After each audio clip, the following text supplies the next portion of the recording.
Hello everybody and welcome back to the Library of Ruina. Alrighty, so in this episode you already know what we're gonna do. We're going to be continuing the citywide revolt. Now, before we officially get in, and don't worry, I'll try and make it somewhat quick, there are two things that I do want to bring up. Number one,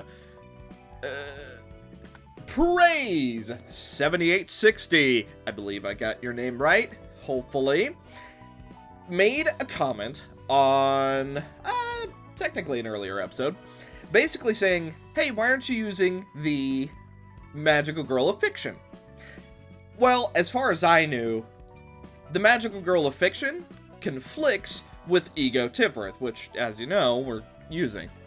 So, she might also conflict with Ego Malkuth. I'm not 100% on that one. But, basically, that's the response I gave. But then I thought about it. I'm like, well, you know, we haven't actually tried in quite some time, though. Like, it's been, and this sucks to think about, it's been years since we played Magical Girl of Fiction. So, like, who knows? Maybe the confliction has been worked out. So, I decided to try. And would you look at that?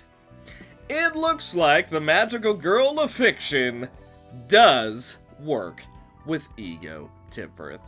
So, say hello once again to that mod. And I've also adjusted a couple of our builds to use their pages. For example, Kinsey is now once again using the Magical Girl of Courage, rather than the admittedly quite strong one that she was just using. And Caius now uses the Magical Girl of Fiction's page once again. Yeah, Caius was like easily one of our strongest characters early on with Fiction's page, so I'm really curious to see how he holds up now. So basically, for what we gave him, fighter that never retreats, locked potential, because, I mean, come on, we're already a singleton deck, and toughness. Very, very, like, simple. And then as far as battle symbols, it's pretty much just like preparing ourselves for late game. We have a 2% chance to boost all of our dice, and because of toughness, we are going to have a permanent 4% chance to bump up all of these block dice.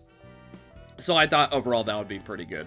And then I basically just stat dumped into stagger resist, because if you can avoid getting staggered, you should try.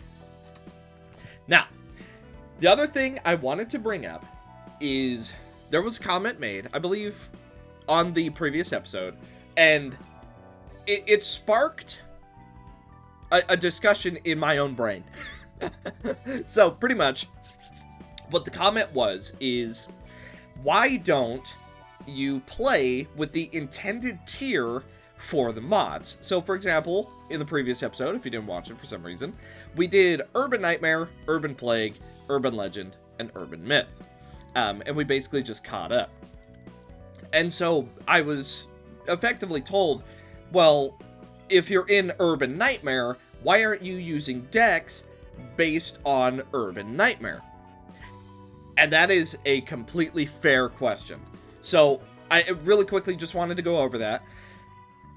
Number one, and I'm going to be honest, 100% for real with you. I'm a lazy guy, alright? And, you know, while it doesn't make me proud to admit that, I'm a lazy guy. The prospect of making a tier-specific build for every single reception we've done, including with Citywide Revolt, which, as we know, has like 100 receptions. I gotta be honest, that does not appeal to me at all. And that's not me saying that I don't appreciate the mod's integrity or, you know, the difficulty that's intended for a mod. I'm not trying to say that. This is a purely me issue. I do not find it appealing to... And this has been my problem with some Crowley mods, where they will effectively force you to play it a certain way. And if you don't, you're punished. But for me, what I'll do is I will, like for example, we have 5 characters. I will choose the character that I feel is the weakest on a floor, and I will bring them to that reception. That is kind of my compromise that I will do. Like, for example, you've seen it a lot of times where it's like a 3v1, but I'll only take Crimson. And that is like my way of trying to compromise. Obviously, I don't want to build a deck for every single reception, which, again, that is a me problem. But I also do want to make it a little bit harder and give that reception a little bit more of a chance. However, there is the very real issue that not all mods are made the same. For every base game plus, there's going to be Philip plus. Like, some mods will be made with the intention of, okay, this reception is going to be vanilla only, I'm going to balance it around vanilla stuff only, and I'm just going to expect that people play it the way it's intended to be played. And that's fair. That's completely fair. But other mods are built with the idea that people are going to be using the most unrealistic, broken stuff I've ever seen. I'm going to plan around it, and so I'm going to make my mod, quote, quote, unrealistic and broken. That way, I can still keep up with a lot of modded decks. Which is also fair, because this is a big game. There's a lot of different builds that you can do in the vanilla game. There's some real broken builds that you can do in the vanilla game. Like, for example, if we take Sheeta's Purple Terror, we bring the Purple Terror over to Yesod's floor, and then we give it Meongist Prowess, right? Gabura and Meow. And then we also slap on Chained Wrath? Bruh. Like, that's, what? +6 power or something crazy for every single dice, and we outspeed everyone no matter what?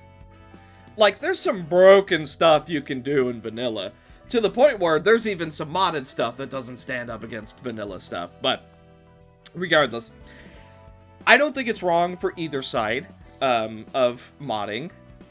This side that says, I'm going to balance it around vanilla, is perfectly fair. The side that says, I'm going to balance it around modded, is perfectly fair. Despite what my raginess will tell you sometimes, I think both are completely in the right, and it is up to the modder to decide how they're going to balance their mod.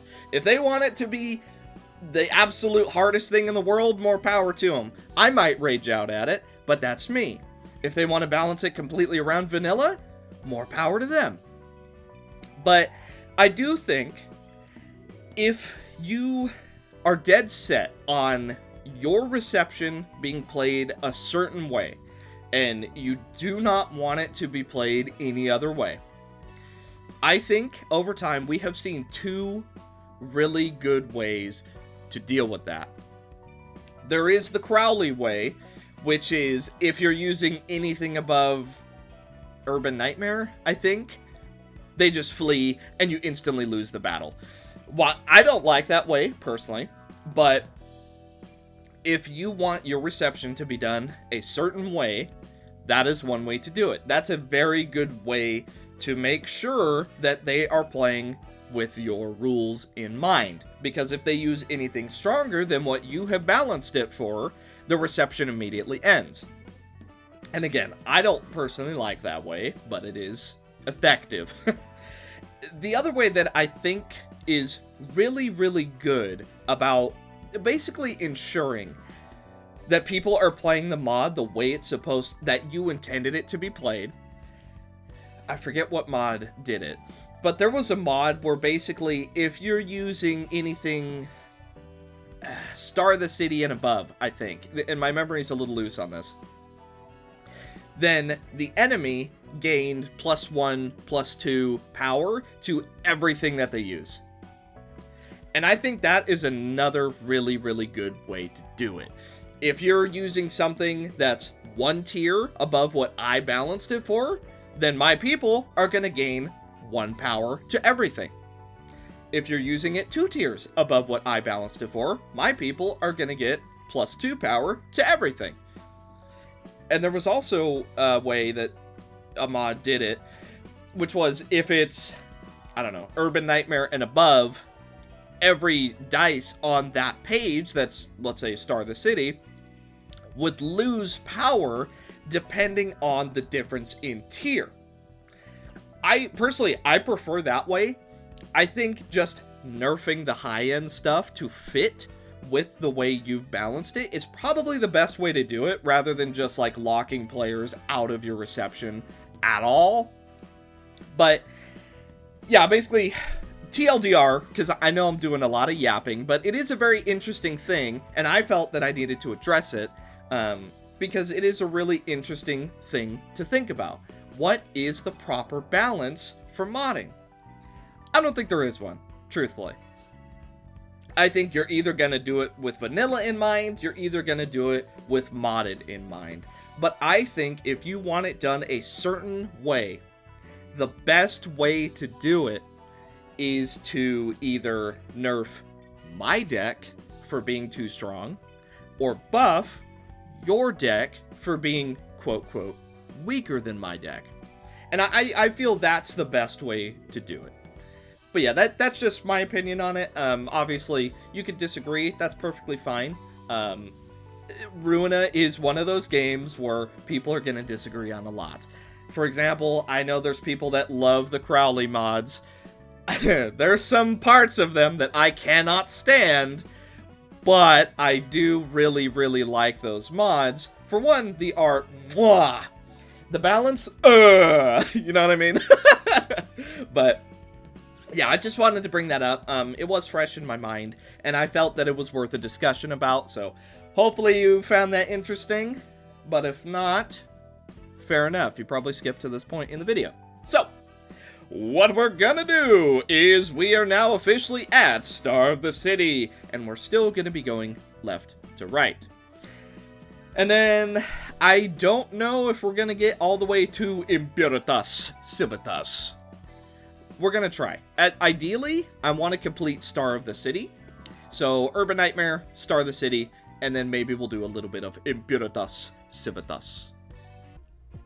Swiftly moving to the actual mod. Here's what we're up against. J-Corp. 100 health, 50 stagger resist, only endured to slash. Post-haste gained an additional speed die at emotion level 2, and it cannot overlap. Sealed energy upon a successful attack against a character with less than 5 restraint, gain 1 charge. Whenever this character spends 5 or more charge at once, restore 1 light. Impenetrable blockade. At the start of the scene, gain 1 endurance and protection for each character with 5 or more restraint. And a lock to any key, a key to any lock. If this character has more restraint than Fairy, take no damage from Fairy. If this character has more Fairy than restraint, take twice as much damage from Fairy. Double Padlock. On use, gain 1 charge. If target has 1 or more restraint, restore 1 light. And then, it doesn't say what restraint does. Double Detainment Trap. On use, gain 1 charge. If target has 1 or more restraint, draw 1 page. On Clash Win, gain 1 charge and inflict 3 bind next scene. On hit, spend 5 charge to inflict 1 restraint. If target has 2 or more restraint, increase the cost of a random combat page in target's hand by 1 for the next scene. Double Restraining Bolt, single use. On use, gain 1 charge. Start of Clash, if target has 2 or more restraint, reduce the minimum value of all target's dice by 2. On hit, inflict 1 bind and paralysis next scene. On hit, spend 5 charge to inflict 1 restraint. If target has 4 or more restraint, seal a speed die of the target for the next scene. Inviolate. Combat start, gained 5 charge. Spend 5 charge to gain 1 restraint. If user has 3 or more restraint, draw 1 page and add a copy of all dice on this page to the counter queue. On Clash Win, spend 5 charge to inflict 1 restraint. If opponent has 3 or more restraint, gain a copy of this die. Next scene.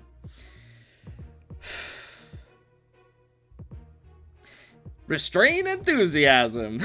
On use, gain 1 charge. If target has 1 or more restraint, draw 1 page. On hit, spend 5 charge to inflict 1 restraint. If target has 5 or more restraint, inflict power nullification this scene. On hit, spend 5 charge to inflict 1 restraint. If target has 4 or more restraint, seal a speed die of the target for the next scene. Then, inflict 2 locked to a random page in target's hand. Then, increase the cost of a random combat page in target's hand by 1 for the next scene. Man, these mods lately have been mouthfuls. Alright, let's see what can be done. So, you're going for Restrain Enthusiasm, which we don't have any restraint, and you don't have any charge. So, I'm going to inflict myself with Paralysis twice. Yeah, that should be fine. We're not able to get value out of Burning Flash, so I'm just going to go for Shockwave and then hold. We're going to assign a captain to Kitteh before we go for a Prickly Thorns, just to do some damage. Not a very strong turn 1 from us, but what are you going to do? Them inflicting paralysis is actually going to help Kitteh. Okay, we do manage to win 2 out of 4 of those. Very, very nice. A little bit more paralysis for us, and then we get a tiny bit of damage done.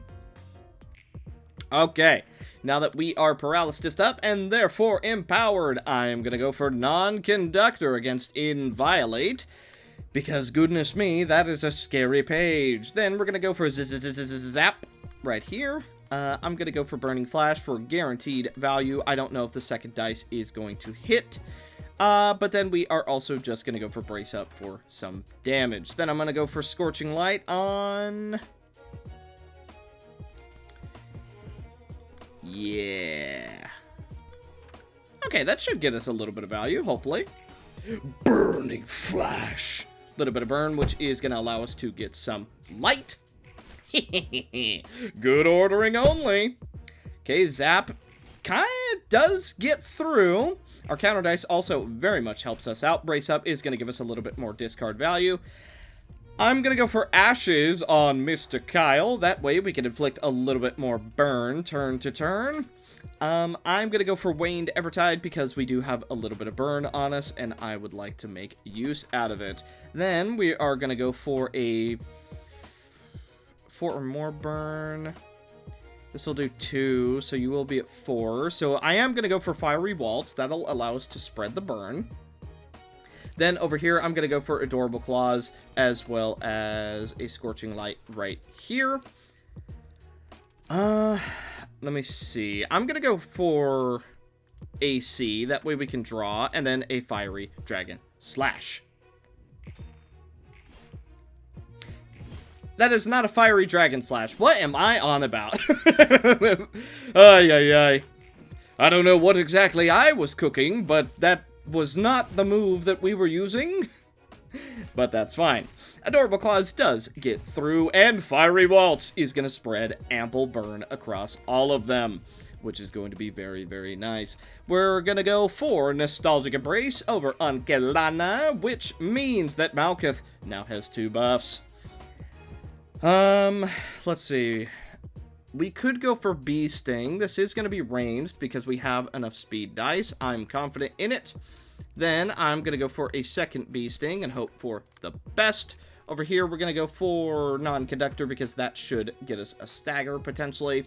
We're going to go Zap and another Zap. Then I'm going to go for Fiery Waltz and Waned Evertide.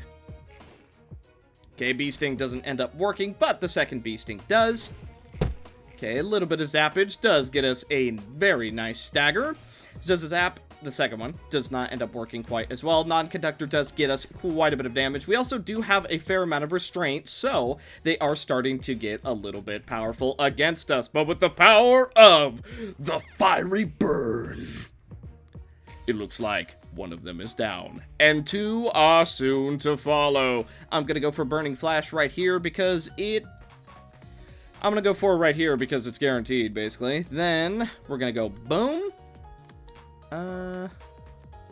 Let's see. We go quick meal. Tentatively. AC transmission and capacitor. Then change this. And there it is.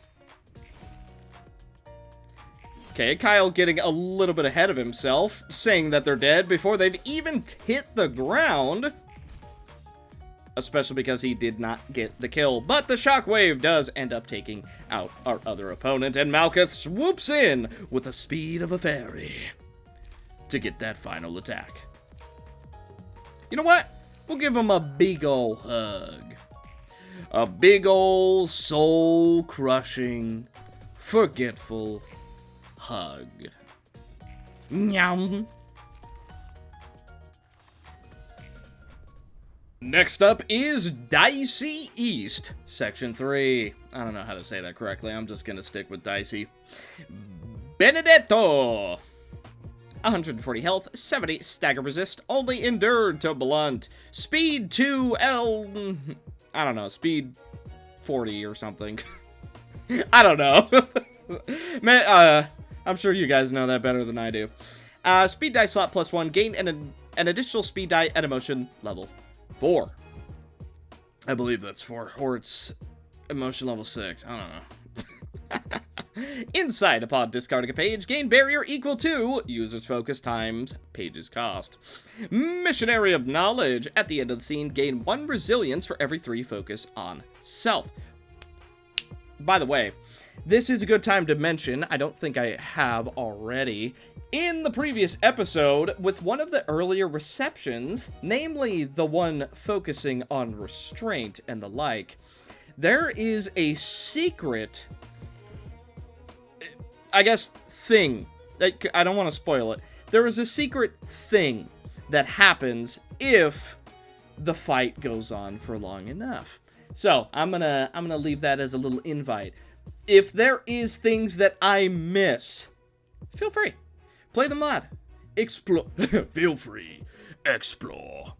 Because, after all, I'm just one guy. I'm not going to see absolutely everything. Let's be honest, especially because Shadow is Shadow, as you know. So there are going to be things I miss, whether I'm being fair and balanced or unbalanced and cruel. But, yeah, there's going to be some stuff that I missed, but because I know that I missed something in the previous episode, oh, please, feel free and explore it yourself. It's a rather low-level reception. I'm sure you can handle it. But, returning to this, ready to skim. At the start of the act, draw 3 pages. Goodness. Brace for impact. Take 3 less damage and stagger damage from all sources on the first scene. Huh. That's interesting. Stacking the deck. If the character discards a page, restore 1 light at the end of the scene. And Inspiration Workshop Expertise is capable of utilizing on-play combat pages. Stolen Enlightenment. On play, gain 2 max light capacity for the next scene. At the start of the next scene, spend 2 focus to restore 2 light. Let's see, focus. Increase the power of counter dice by X for the duration of the scene. Ooh. Illuminate. While this page is in use, add thy vacuity to hand. On use, restore 2 light. If played on the speed die with the highest speed, gain 1 focus this scene. Okay, triple illuminate. Wait. While this page is in use, add of knowledge to hand. On use, discard a page with the lowest cost, gain focus equal to its cost next scene. If played on the speed die with the highest speed, also gain that much focus this scene. Fixated Study. On discard, gain 1 protection this scene and draw 1 page. On use, discard a page with the highest cost, gain focus equal to its cost next scene. This die cannot be recycled, but on clash win, gain barrier and stagger barrier equal to the difference of the dice rolls. Excuse me, I have a little bit of the hiccups, it seems. And finally, excruciating. While this page is in use, add study to hand. On use, discard 2 pages with the lowest cost, gain focus equal to their combined cost next scene. If played on the speed die with the highest speed, also gain that much focus this scene. And on hit, inflict 4 sinking count. If target has no sinking, inflict 1 sinking. Sinking, take stagger damage and lose 1 sinking when hit. If this character has no sinking count, lose it all instead. And finally, time to write my ledge. While this page is in hand, add end to hand. Unused gain 4 haste and focus next scene. If played on the speed die with the highest speed, also gain 4 focus and protection this scene. On hit, inflict 2 sinking and sinking count. As for the regular fixers, we have pre-haste. Gain an additional speed die while below emotion level 4, can't overlap. Insight, we already know what that does. Missionary of Knowledge, Battle Ready, and Inspiration Workshop Expertise. Also, only endured to blunt once again. And all of the cards seem the same. Alright, not the best turn 1 from us, but we do have a rather strong turn incoming. Yesard, end of the line, and of course, counter dice galore. Snake Slit does end up working quite nicely for us. End of the line. Allows us to get a little bit of charge going. Agonizing Wail obviously isn't going to do too much damage, but the one sword is able to keep us safe from harm. And especially considering it has like plus 5 or 6 slash power, those counter dice are going to be extraordinarily useful. The only issue now is we don't... Ooh, hopefully I muted myself in time for that sneeze. But we no longer have any counter dice to use. So the fact that we had it for the first turn was actually really, really nice. I am going to go for another Snake Slit and then immediately follow it up with a probing attack. Then... Oh, I guess we'll just go for a Shockwave to try and focus this guy out. Unfortunately, Yesod not drawing very well. Which is fine. It is going to happen sooner or later. Unfortunately, our single counter die does not work out for us, so we are just going to take a ton of damage this turn on Ingvar. Hopefully he's able to stick it out. Unfortunately, he does immediately get staggered, and that doesn't leave a very good sign. Alright, we're going to go ahead and go for Request, because at this point, I think we're going to need the extra damage. Let's see, we could go for End of the Line again, and I believe I'm going to. Hopefully that will get us a stagger. And then over here we will go for a Stargaze. And unfortunately, that's all that we're really able to do. And with the order, we don't even get maximum benefit. Now we do have someone marked for who we can go for with our request, but it's certainly not looking very good. Okay, Ingvar is able to take a turn now, and because of his end of turn healing, he's looking really, really solid now, at least for now. We are going to go for another probing attack. Actually, no. We're going to go for Snake Slit. Then we're going to go for Shockwave, and that should be plenty. Let me see. Same polarity, right? It's odd, and we have double odd. Oof. Okay, this will give us 3 charge, though, which will put us at 16, which then puts us at an even amount, which means that we can get the kill for Request. So any damage we take, we are going to be able to heal that stagger damage up at the very least. Okay, Stargaze does put us at 16, which is very, very nice. Our counter dice actually does manage to get through all 3 of those dice. Okay, a fair amount of damage being done to us, but that's fine. Shockwave does get through relatively easily before getting bounced off. And Astral Resonance puts us at max charge. I'm going to go for Repetitive Pattern. We're just going to buff up Yesod, I think. Now, because he's at 20 charge, he is taking 30% reduced damage, as well as giving 1 strength and endurance to the entire floor. So we're just going to go for another Astral Resonance. That should take you out, no problem. We'll also go for a Shockwave. Then, over here, I'm going to try and stop that.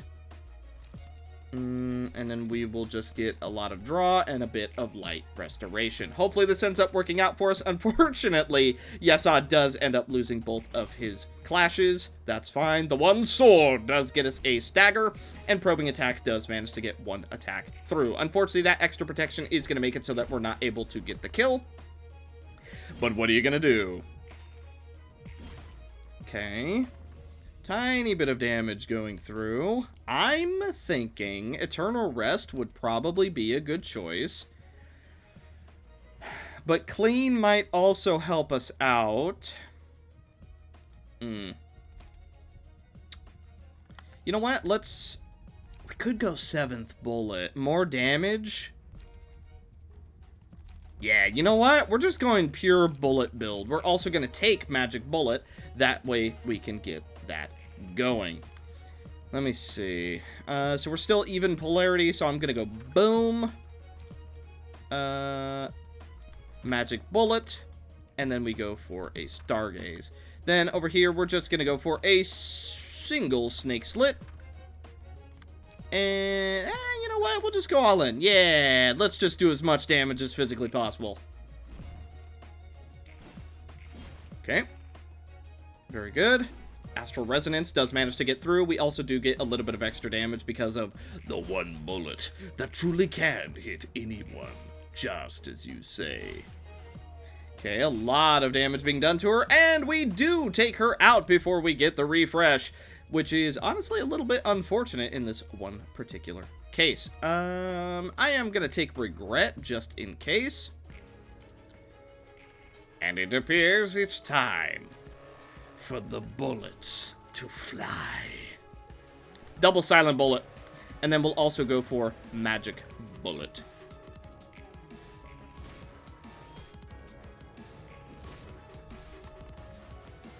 And it appears that these bullets truly can hit any target. Just as they say. The Princess Who Brings Sleep. So, two things. I did turn up the combat sounds because they seemed a little bit extra quiet, which, not according to plan. Also, there is something I'm going to try for this single battle. In the options, there's something called real-time portrait, so I'm gonna give it a try. Although, based on what I'm seeing, I'm not liking it so far, but we will see. Alright. 700 health, 120 stagger resist, normal against everything except for physical blunt. Shimmering Gift, you know it, you love it. Sleeping Beauty. Upon becoming staggered, fully recover from stagger and inflict 1 sleep, 2 disarm, and 10 gloom to self next scene. For every 100 HP lost, this character's HP does not fall until the end of the next scene. Peaceful Night. Deal no damage or stagger damage with attacks. Upon a successful attack, inflict 1 gloom next scene. If the attack was one-sided, inflict 3 gloom instead. Clockworker Augments. At the start of the scene, gain 1 defense up for every 10% of max HP lost this act. At the end of the scene, if this character has lost more than 10% of max HP this scene, gain 2 defense up and barrier equal to 10% of max HP.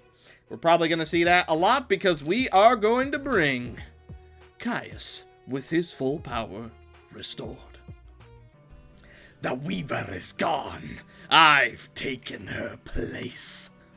Alright, let's see. Sweet Dreams. If defensive dice on this page do not clash, transform them into offensive dice. If all dice on this page lose in a clash, the opponent gains 2 haste next scene. Target's current die cannot be recycled. On hit, inflict 1 sleep. If target has no sleep, inflict 1 additional sleep. Drowsiness. If defensive dice on this page do not clash, transform them into offensive dice. If all page on this clash lose in a clash, the opponent recovers 5 HP and stagger resist. On hit, inflict 1 lethargy. Recycle this die up to 1 time. On hit, inflict 2 sinking cow. If target has no sinking, inflict 1 sinking. And Nightlight. If defensive dice on this page do not clash, transform them into offensive dice. If all dice on this page lose in a clash, the opponent restores 1 light. On hit, inflict 1 sinking and recycle this die up to 1 time. Okay. Then how about we open up with a Hollow Spear. Then we could go Sickle of Nil. Now, you know what? Empty Resolution. Okay, Caius doing quite good. It looks like he's enjoying himself, being right back to where he used to be. I'm gonna go for Cocoon. Why not? Now, let's see what these effects do. Lethargy. Recover 1 less HP and stagger resist. At the end of the scene, reduces stack by 1. Sinking, we know what that does. Gloom. At the end of the scene, take 9 damage and stagger damage. Upon rolling an offensive dice, subtract 1/3 of the stack. Oh. Is that how this is gonna go? My gift to you.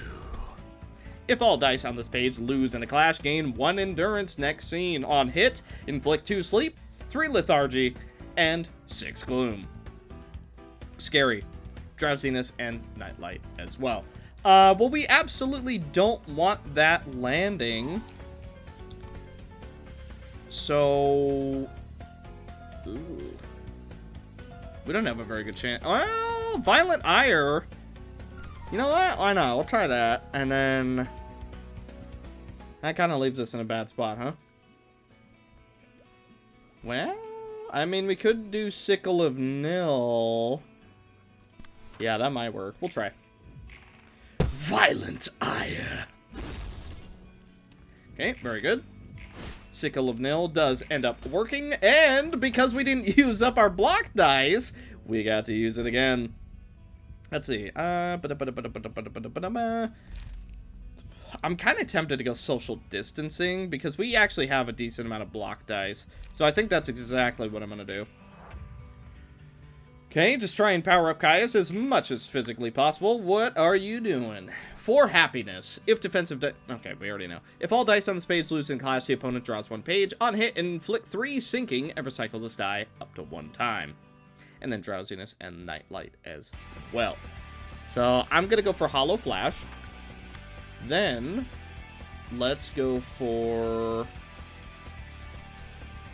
won't matter if we reduce that power. So we'll go for Void Star. The power of my mind. Ooh, we do end up winning with the defensive dice, which is very, very nice. Alertness. You've entered my web. Okay. Do have a little bit of gloom to worry about.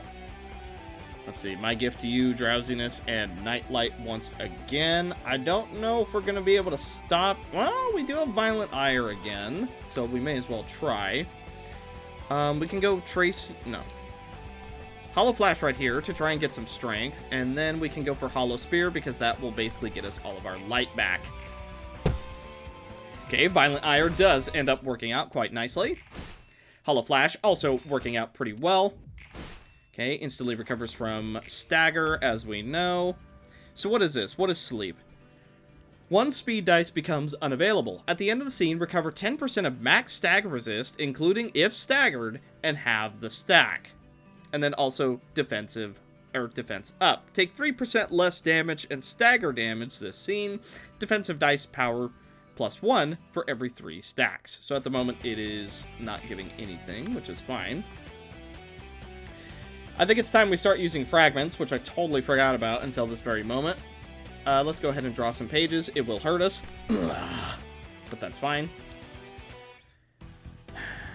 I'm going to go Hollow Spear.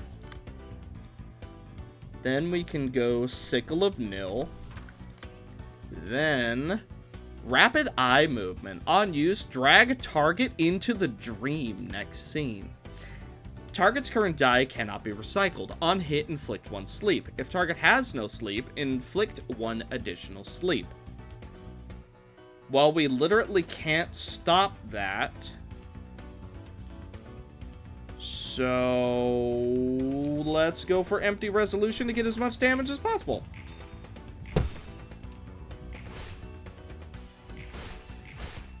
Actually, you're capped at 600 health, so we're not doing any damage to begin with. Could go for Meal, but you can't be staggered, so there's no use doing that. Shyness. I don't think we'll get too much use out of that, so I'm gonna roll Funny Prank. It's time to gamble, boys. And we'll also go for today's expression. Hi. Dreaming. Speed plus 20. Unaffected by sleep and gloom. This character may only target or be targeted by characters in the dream. Last 3 more scenes when the dream ends. If this character is not dead, fully recover from stagger and set HP to the value it was at upon entering the dream. Well, we don't know how much you have. Although apparently you're supposed to look like Caius, which you don't. Colorful Dream, dice power plus 2. Upon losing a clash, give a random non-dreaming librarian that can act 1 strength and endurance this scene. The Aquamarine Mirage. During a clash, if dice on a page this character plays run out before the dice on the opponent's page, move a dice from the counter queue to the dice queue instead. And Dream Self. Fully restore light each scene. HP does not fall. This character can only exist in the dream. I see. Now, do you have anything new? No. Not from the looks of it, at least. Yeah. Okay. Rainbow. Combat start. Add an evade dice 4 to 7. If this dice does not clash, transform it into an offensive die to the counter queue. On hit, inflict 5 sinking and sinking count. Right. Okay, so at the moment we are effectively immune to you because we can't take sleep or gloom damage. Okay, well, in that case, I'm just gonna do as much damage to you as possible and just see where that leads me. So we'll go boom, boom, boom. Oh, you know what? Hang on. 2 strength. Bam. And then Baba Boy. Void Star. Ow. Okay, counter dice working quite nicely for us. Hollow Spear. Almost staggered. And the fact that we're not using up all of our defensive dice is really, really nice. Unfortunately for us, quite a bit of damage is being done to us, and that is going to cause a huge problem. I'm really tempted to go for Gooey Waste, but I mean, Wellborn Parasol is just so good. See, here's the weird thing. Loving Family is one of those ego pages that I feel is like, yeah, it's plus 6 protection, but being able to just negate damage is always the play. And we'll go for Black Swan, because why not? Okay, so we are immune. So, from the looks of things, we do actually still need to win these clashes, because this is still going to be a problem. We can do Despair. Oh, there we go. Now, let's see. Counter Dice is the name of the game. Arrow Volley. Add 2 Pierce die to the counter queue. Target's current dice loses 2 power. I see. So, it basically triples what you're already doing. Okay. In that case, let's go Luster. Then a Happy Ending. If defensive dice on this page do not clash, transform them into offensive dice. If all dice on the page lose in the clash, the opponent gains 3 offense up next scene. On hit, inflict 1 sinking and sinking count. Recycle this die up to 1 time. Target's current die cannot be recycled. On hit, inflict 1 sleep. If target has no sleep, inflict 1 additional sleep. Drowsiness, Nightlight, Nightlight, and Nightlight. Okay. So let's go Empty Resolution. Try and stop. Oh. I see. Well, let's just see what we can do then. We are most probably going to be staggered, and there's really not a lot to be said about it, but hopefully we do stagger the being from the dream. Our counter dice are doing a lot of good for us.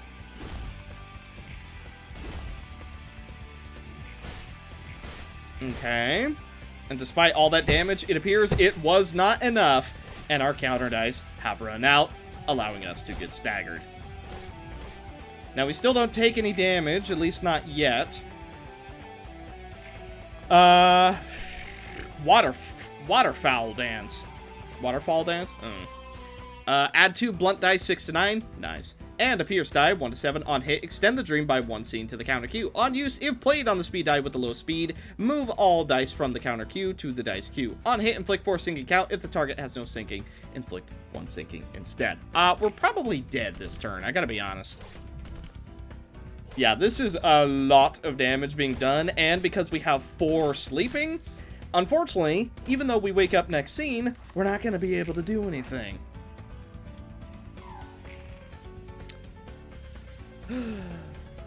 The 1 turn of extended dreaming actually just saved us. Holy. Wow, that actually just saved our entire life. Okay, now we still can't do anything to you. However, sink into oblivion. Fall dice on this page loosen class. The opponent gains 1 strength and endurance next scene. On hit, inflict 2 sinking count. If target has no sinking count, inflict 1 sinking instead. And do it again. And then on hit, inflict 2 sinking and 1 feeble next scene. Okay. Right.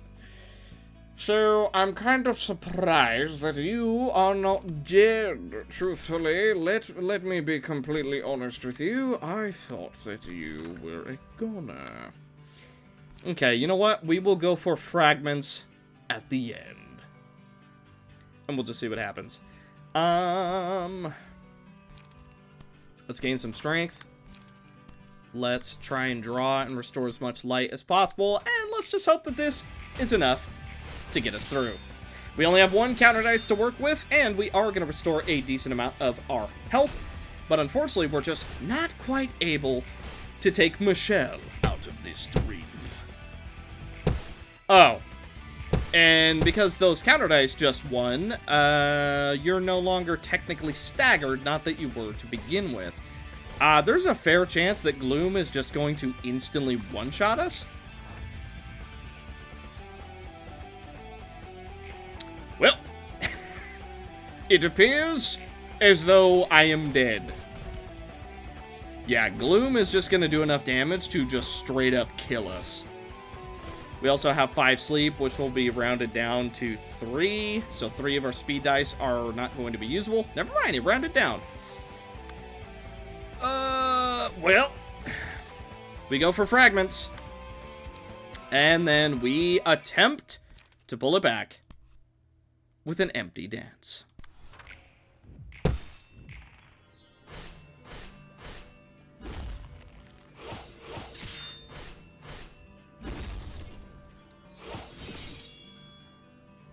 $34 damage being done. Empty dance. Almost gets us a stagger. What with our counter dice? It's not quite enough. And we lose this battle with our enemy being at 3 stagger. Unless it might not be over yet. Despite everything, we might still have a chance here. Let's decrease how much damage and stagger damage we're taking. And now we gotta think real long and hard here. Let's go for Luster. This will take us into the dream. Let's go for Empty Resolution. And then we go for Hollow Spear. Let's hope it's enough. Okay, you do get staggered. I see, so every 100 health, you, oh, unfortunately we just died to bleed. But every 100 health, you can no longer lose health until you pull someone into the dream. Okay. Boy, this is gonna be a really long fight. Alright, princess, you think you're so tough. Then let me show you what tough really means. By the way, for some reason, in particular with this fight, the game's running a little bit slowly, so there's a small chance that the audio might be a little bit desynced for this fight. I'm gonna do my best to fix it. I don't know why it's doing this, but like you can see, when it, or maybe you can't see it, I don't know, but when I'm like hovering over stuff is real stuttery. Anyway. Obsession. Alright, and then we do Sanguine Desire.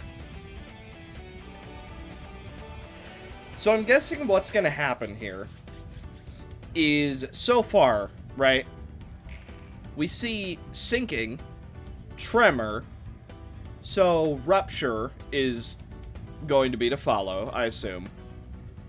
And then, what, Poise? Maybe Poise. Maybe it's Poise. Okay, let's go ahead and go for Venomous. Actually, no. Oh, we're going to do something so much worse. We're going for Sanguine Desire. Now, we're going to go for the Path of Conviction. Try and get through some of these happy endings. Let's see, Alerted Anticipation should get through that, no problem. As well as this. Over here with Caius, we are going to go for Greed. And then we're going to hold on to Fragments until we know we need it. Void Star should get through this, no problem. And then let's do the Wing Voracious for Knowledge, as well as another Restraint. Okay, Void Star working out quite nicely for us. Almost at that 400 HP threshold, which will mean another enemy to be fought. The Wing Voracious for Knowledge, followed by Sanguine Desire. 79 damage being done, and more bleed to follow. You love to see it. That right there is Sanguine Desire value. Restraint is going to help us out next turn, and the game is only lagging more and more, actually, the more that we go, which is a bit of a problem. We're not free yet, so Crimson isn't going to be able to do anything right there. So what I'm going to do is we're going to go for the Watchful Prayer. Okay, finally get a little bit of value out of that. Caius, you are still going to hold on to Fragments, despite what I want to do. Let's see. We'll go Empty Dance. Then I think we're going to change over to Blunt. That way we do more stagger damage. Let's see, let's go for Twisted Delight. We will get pulled into the dream, but you know what? What are you gonna do?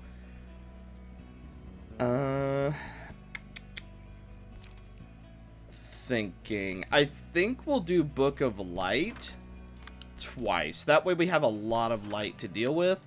And then we can go straight to the mark. Then, Crimson, over here, you're gonna go for a Venomous Fangs, as well as a Restraint. However, ye sinners before the gates of heck!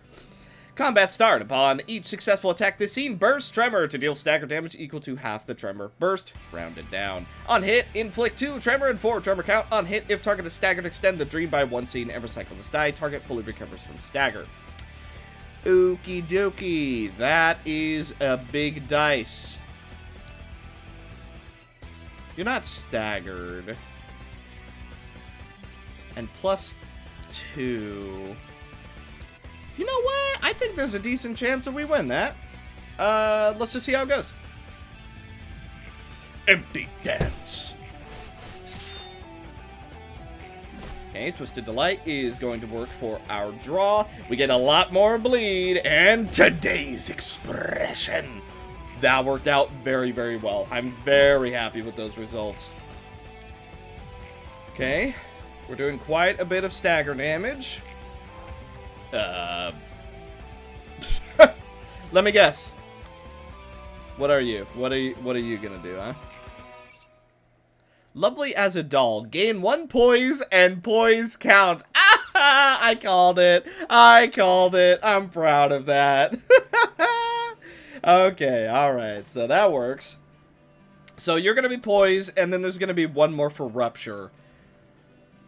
And considering the amount of health you have, I'm gonna take a wild guess and say burn. I've got the inkling that it's gonna be a burn. Just me. Okay, we're gonna go for a restrain because you are simply not allowed to do anything. Then let's see. Let's go Empty Dance. I'm gonna go Hollow Flash. Man, I really don't know why the game is running as poorly as it is right now. Hopefully it's not too noticeable for you guys, but I don't know. It's pretty bad. You're also using a new page called No Judging, which is on Clash Win, inflict 1 tremor count. If target has no tremor, do it again. Okay. Let's see. I'm gonna go for Live On for you. And then Watchful Prayer. Okay. Honestly, I think we just call that there. Let's go for Repressed Flesh, and then Augury Cake.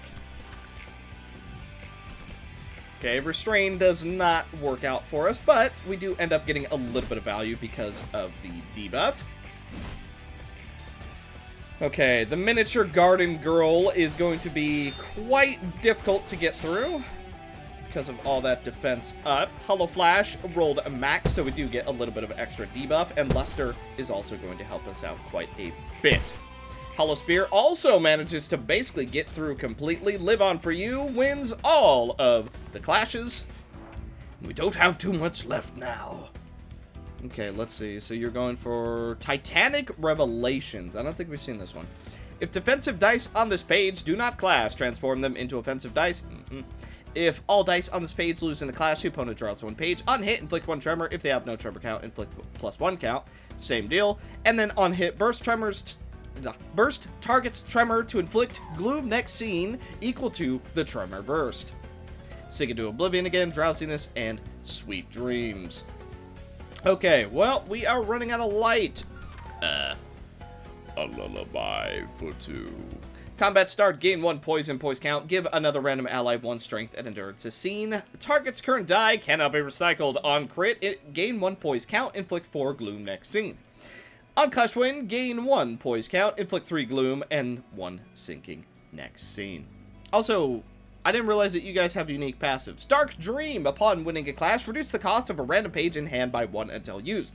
Upon losing a clash, inflict 1 sinking and sinking count to a random non-dreaming guest. Gilded Lotus. Upon losing a clash, using a defensive dice, gain 1 offense up and defense up the scene. At the end of the scene, if this character has 10 plus combined defense up and offense up, restore 3 light. Dream Cell. Fully restore light each scene. HP does not fall. This character can only exist within the dream. Wait a minute. So what's the point of Gilded Lotus, then?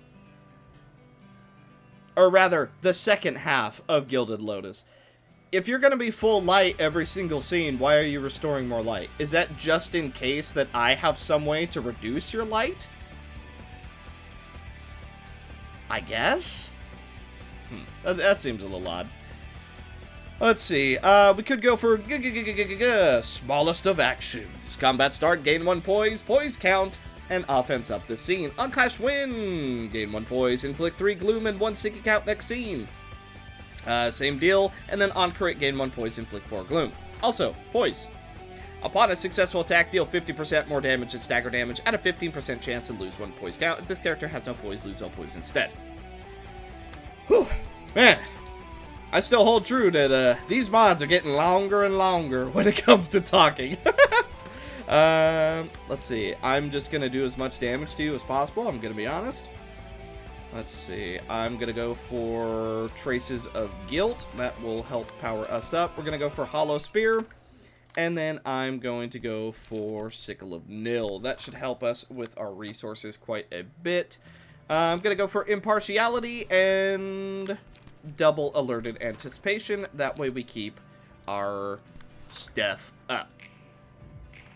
Okay, Book of Light works out quite well for us, if I do say so myself. Skin and Debone, unfortunately, does not take the order that I would have liked. We don't get crit. Okay, Mince getting a little bit of bleed. Okay, you're not taking damage, so we do have to deal with another level of this dream. It's not over. Oh, you know what? I bet you it's someone for Rupture, and then it's going to be all 4 of them at the same time. I bet... Oh, sorry. I bet you that's what it's going to be, huh? I have got a pretty good feeling. And because we're most likely going to have to deal with so many enemies, I am going to go for Gooey Waste, and I'm going to do it on Sarah. And then we'll go Black Swan. Why not? Because we'll make them lose light. Okay, so you're probably using the Dream move. Yes, you are. Okay. So, do we remember who's been what? So I think it's Sarah's turn to go into the Dream now, right? And then all 4 of us have each gone into the Dream at least once. I don't know if that's going to matter. But, you know what? Oh, well. Okay, so what I'll do... Let's go Empty Dance. That is going to hurt no matter what we do. Empty resolution. We'll do another hollow spear. Then skin and deep bone. Actually, no. Restrain. Will of the City.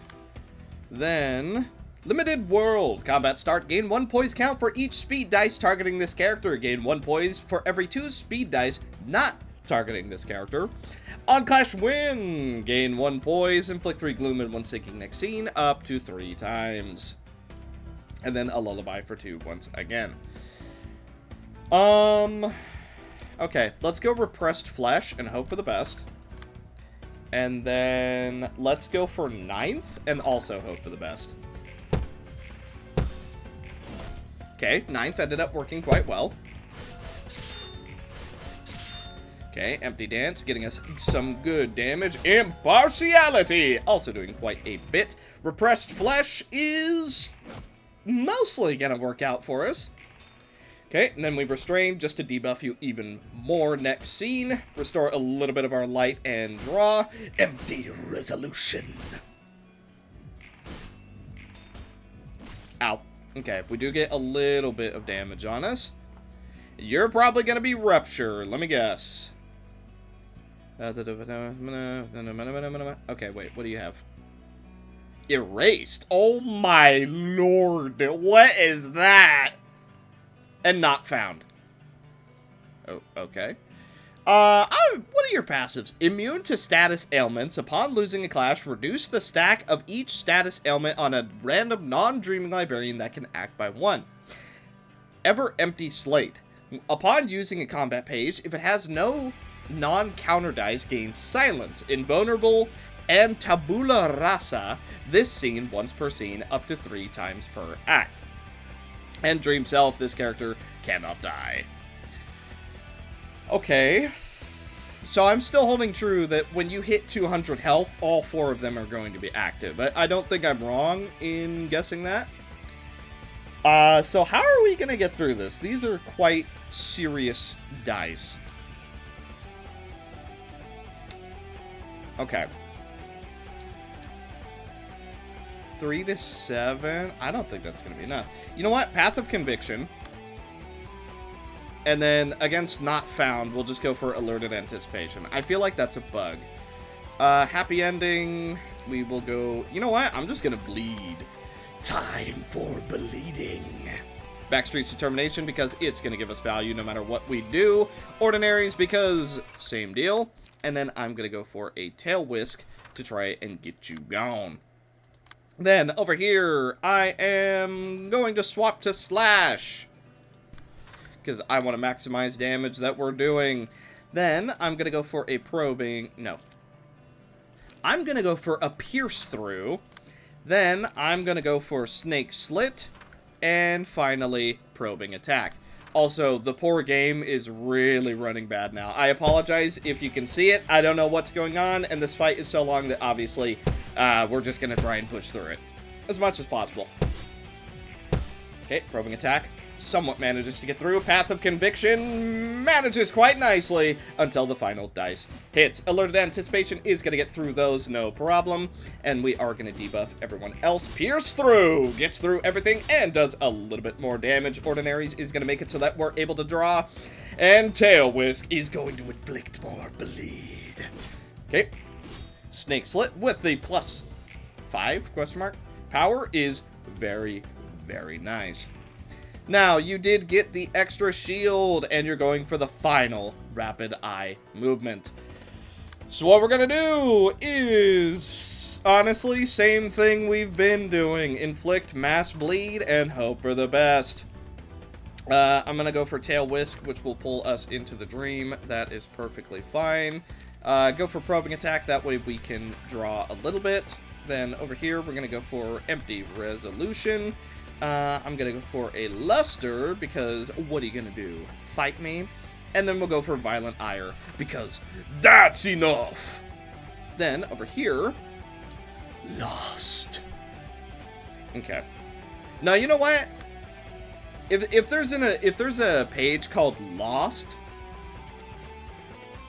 The Not Found is probably an actual card. Okay. Gotcha. Look, when I see Not Found, my first thought is always going to be, oh, it's a bug. But apparently, it was not. Alright, let's go. Alerted Anticipation does manage to get through, and Impartiality is also going to help us out quite a bit. That reduced power in clashes is very much helping us out. Big, big, big time. A little bit of bleed for next turn. Probing Attack is going to help us double draw. The Will of the Prescript. Followed immediately by Empty Resolution, which is going to roll a max and debuff you. Luster is also going to help us out quite a bit. Violent Eye are going to get through that no problem, as well as inflict a little bit of erosion. And here we go. Another enemy is active. What are you doing? Just Verdict? Okay, you're doing the same thing again. Tabula Rasa. On use, swaps decks with target next scene and extend the dream by 1 turn. Okay. That is an interesting page. Okay. Well, don't let me keep you. It's time for Sanguine Desire. Then I am going to attempt to just restore a bit of light. Over here, I am just going to spam Pierce Through because... Right! Spam Pierce Through here because we are in the dream. Let's do another Snake Slit, and then I will go for another Snake Slit. Okay, Caius, it looks like it's primarily going to be up to you to stop the princess. So what we'll do is...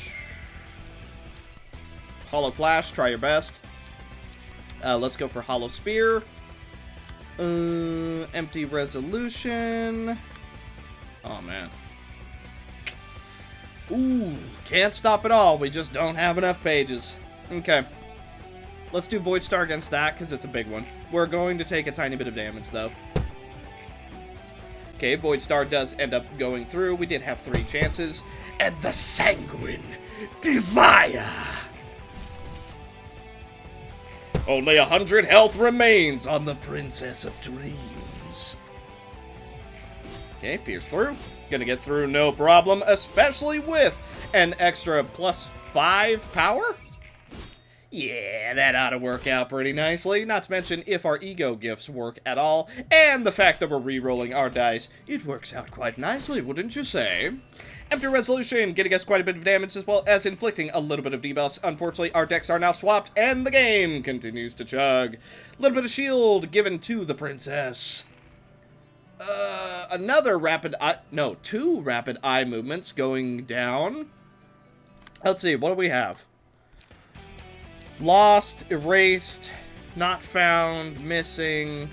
How about over here? Oh, we still keep this. Well, what's to stop me? Well, but it extends the dream. Oh. Interesting. Okay, and you're going for Impartiality and Straight to the Mark. A fine choice, if I do say so myself. Alright, let's go for Erased. Let's see. What has the... Ooh, Missing probably has the best chance for that. You don't really have the extra defensive power that we do. And then I will go for Tabula Rasa. Okay, then we really got to stop a lot of these draws. So what I'm going to do is inflict it with some bleed. No, I'm not. I'm going to go for Tail Whisk. Then I'm going to go for Multi-Slash. Probably not a good idea to stop both of those. Let's see. Let's go Sickle of Nil. Hollow Flash. Void Star. And finally, Hollow Spear. Okay, then we basically have no light, so a lot of damage is about to be done to Kitteh. There's really not a lot we can do about that. Okay, Void Star getting through quite a bit of those counter dice. Tail Whisk making it so we have a lot more bleed next turn, which is going to help us go for the kill. Okay, Tail Whisk. That's all we've got, so Kitteh is going to take quite a bit of damage. Okay, we win a few. And every time we win a clash, we are debuffing everyone else, which is going to be very, very nice.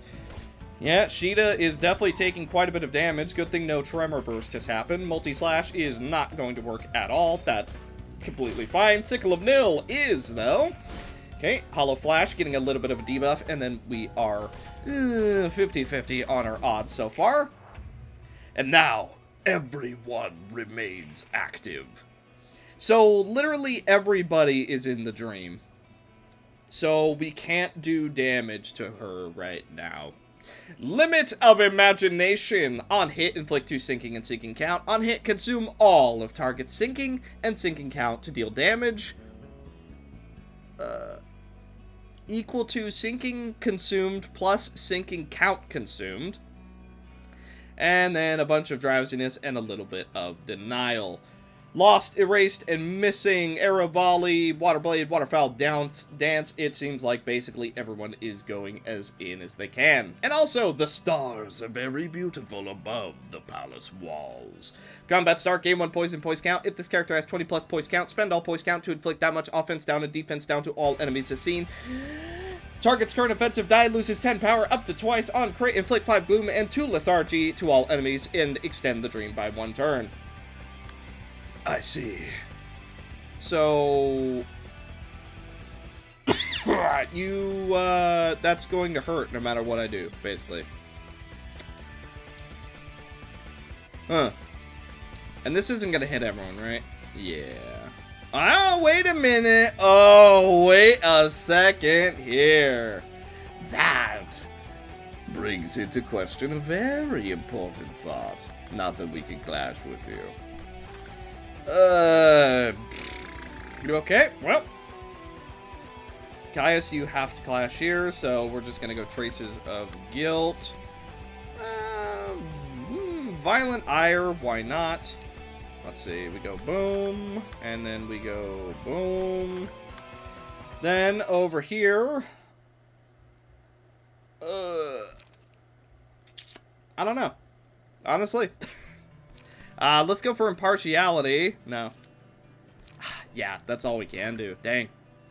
Okay, then we're gonna go for Alerted Anticipation. Go for another Alerted Anticipation. Then over here, we're gonna go for a Pierce Through. Followed by... Oh, we don't have enough speed to actually stop you. Oh. Oh, that sucks. That's all bad. Okay, well, we literally can't stop you from doing the damage you're about to do, so we'll just see what happens. We are also going to take a mass attack. Do a little bit of damage to Princess with our mass attack. And the limit of imagination. Okay. Alright, here comes one of the longest turns you've ever seen in your entire life. Okay. That arrow volley stands no chance. Man, if only Caius had the debuff on Clash Win. Think of how debuff they'd be right now. Okay, we do take 2 hits. That's fine. Violent Ire doing quite a bit of damage to our Dream Attacker. Pierce Through. Okay, very good. And then we do have a little bit of counter dice to work with too, which is going to work out quite nicely for Kitteh. Hollow Spear getting through, no problem. Tail Whisk is going to give us a little bit... No, it's not. I was going to say it's going to give us a little bit of bleed to work with, but apparently I was mistaken. Okay, second counter dice to Pierce Through is used up. Oh, and we almost got through that. No problem. Unfortunately for us, it seems as though we did take some damage. Hollow Flash is going to reduce a little bit of damage we're going to take, and then we're not able to stop any of this, so Crimson is currently losing 3 of her dice. Okay, who is out of the dream? Let's go Path of Conviction. We gotta stop you, like, ASAP. Let's go boom. Boom. You know what? Why not? We'll just tank it all. And then we'll go for Impartiality. And then that is going to be our turn. Let's see. We could go for Tail Whisk.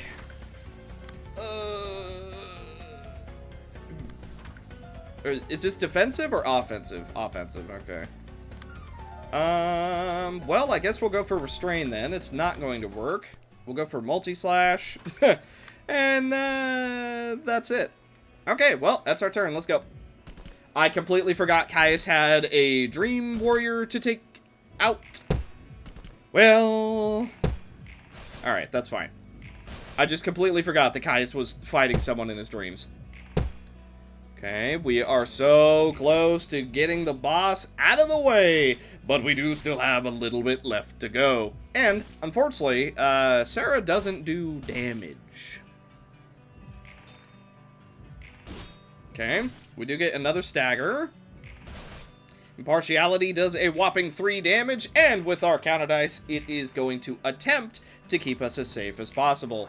25 health remains, but she is currently taking 33% less damage, which is then offset by 5 fragile, it seems.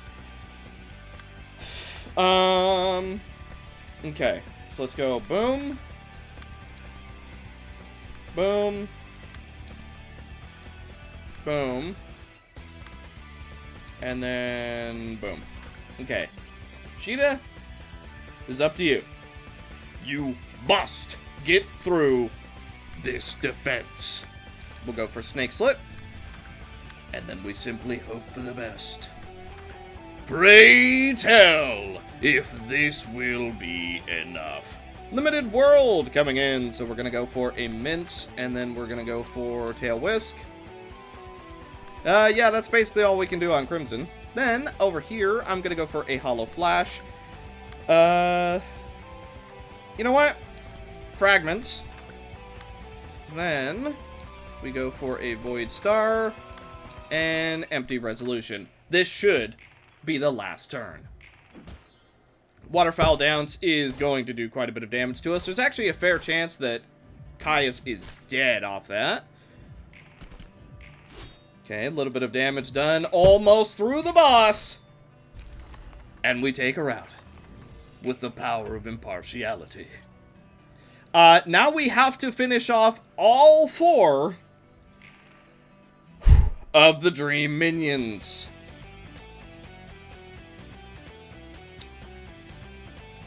Right, okay. Oh my lord, this fight does not end! This fight has been... How long has this fight been? You know what? I think I'm gonna leave like 90% of this fight for you guys to watch. We basically don't have strength right now. Hey, you know what? Black Swan, why not? It's gonna hit all of you, so even though you do all have shimmering, it is what it is. We're just gonna try. Okay, then we're not able to do anything else. Can't do Path of Conviction. Okay, tell you what. Live on for you. Then we go Watchful Prayer. Okay. Let's do Straight to the Mark. Straight to the Mark. Again. Okay, and then this will be one-sided. We could just do some damage here. Oh, man. Let's do Pierce through here. Snake Slit right here. And then Probing Attack. Now, Sheeta's deck is going to get stolen, but then because we're Purple Terror, we could just change our deck and it won't even be a problem. Black Swan is going to do pretty good amounts of AoE damage. Ooh, our counter dice, unfortunately, is not going to do anything for us. Caius is going to take quite a bit of gloom damage. And then, Straight to the Mark is going to try and make it so that we can get ourselves a Clash. Pierce through also should get through no problem. Yes, it does. What a blade. Okay. Tail Whisk for some more bleed. Snake Slit. Okay, very good. We also have the evasion dice left over so that we can potentially use that. Stagger goes through, and Alerted Anticipation goes through. Unfortunately, you are immune to everything. Ouch. Okay, that evade dice didn't really end up working for us. Okay, now you have Sheeta's deck, which means, what if I just decided that, in fact, no, I didn't want that deck? Oh, it works! Okay, you're going for a probing attack. All of these are going to be Wait a minute! You have 3 copies of probing attack? No, yeah, no, I guess that's right. Yeah, no, that's right. Right? I thought I only had 2. Whatever. Alright. So you don't have, like, the extra boogly-woogly stuff. Let's go Will of the City. I think that should be fine. You're pretty much gonna ignore everything I do, so I'm gonna try and bleed you out. Multi-slash actually has a chance to work there, for once. We did not use fragments, so I'll tell you what. You are gonna take big boy damage.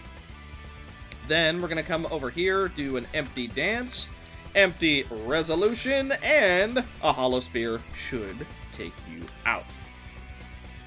Then I'm gonna go for alerted anticipation, another alerted anticipation, and then impartiality.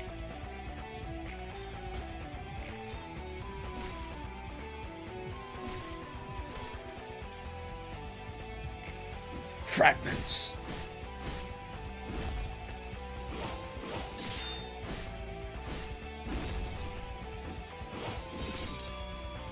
Okay, 27 damage being done. Not as much as I would have expected, but that's fine. Empty Dance actually ended up doing more. But I guess for the showing off element, it did just fine. Empty Resolution doing still quite a bit of damage, but is it enough?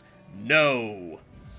Okay, so there are currently still 4 people left up. Alerted Anticipation does get us another stagger, and Impartiality is going to do 22 damage, as well as boosting up the next offensive dice that we use.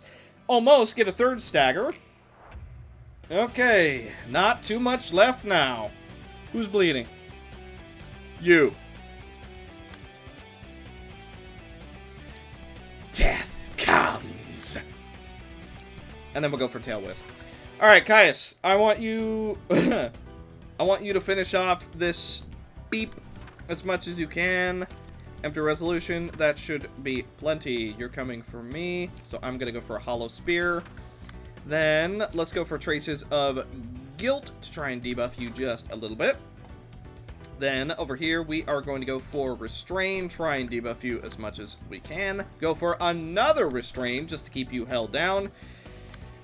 Let's see, we could go for Impartiality? No.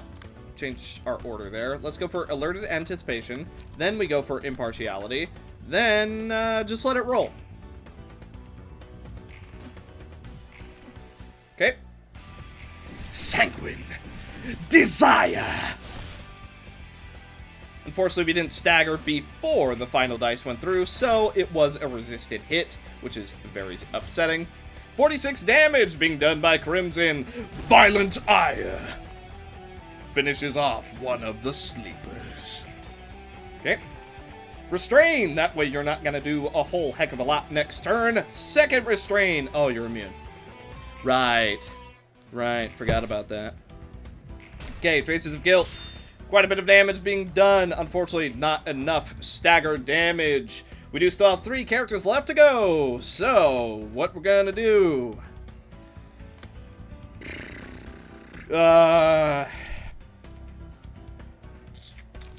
let's mince.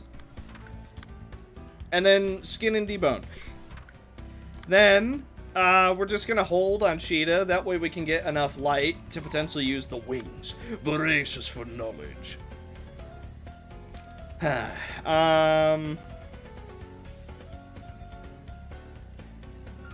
We just don't really have the speed to deal with these guys. Let's see, we could go straight to the mark. Impartiality.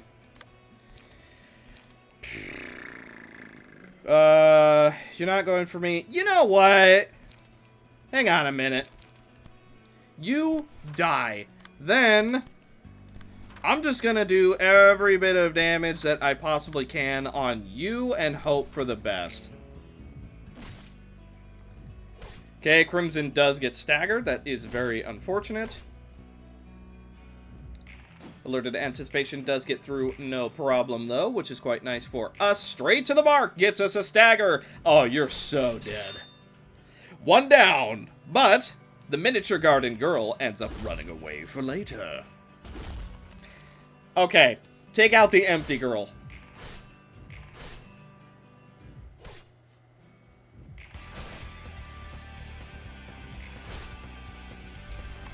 Okay. You know what? Just do whatever you're gonna do. Just do damage. It doesn't matter what you do. Just take her out.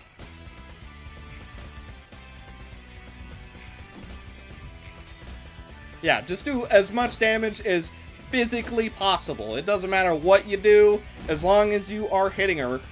That's all that really matters at this point.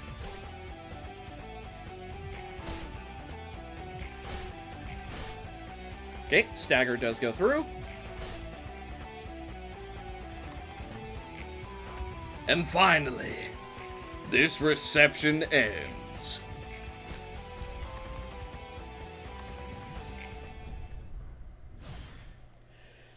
Hi.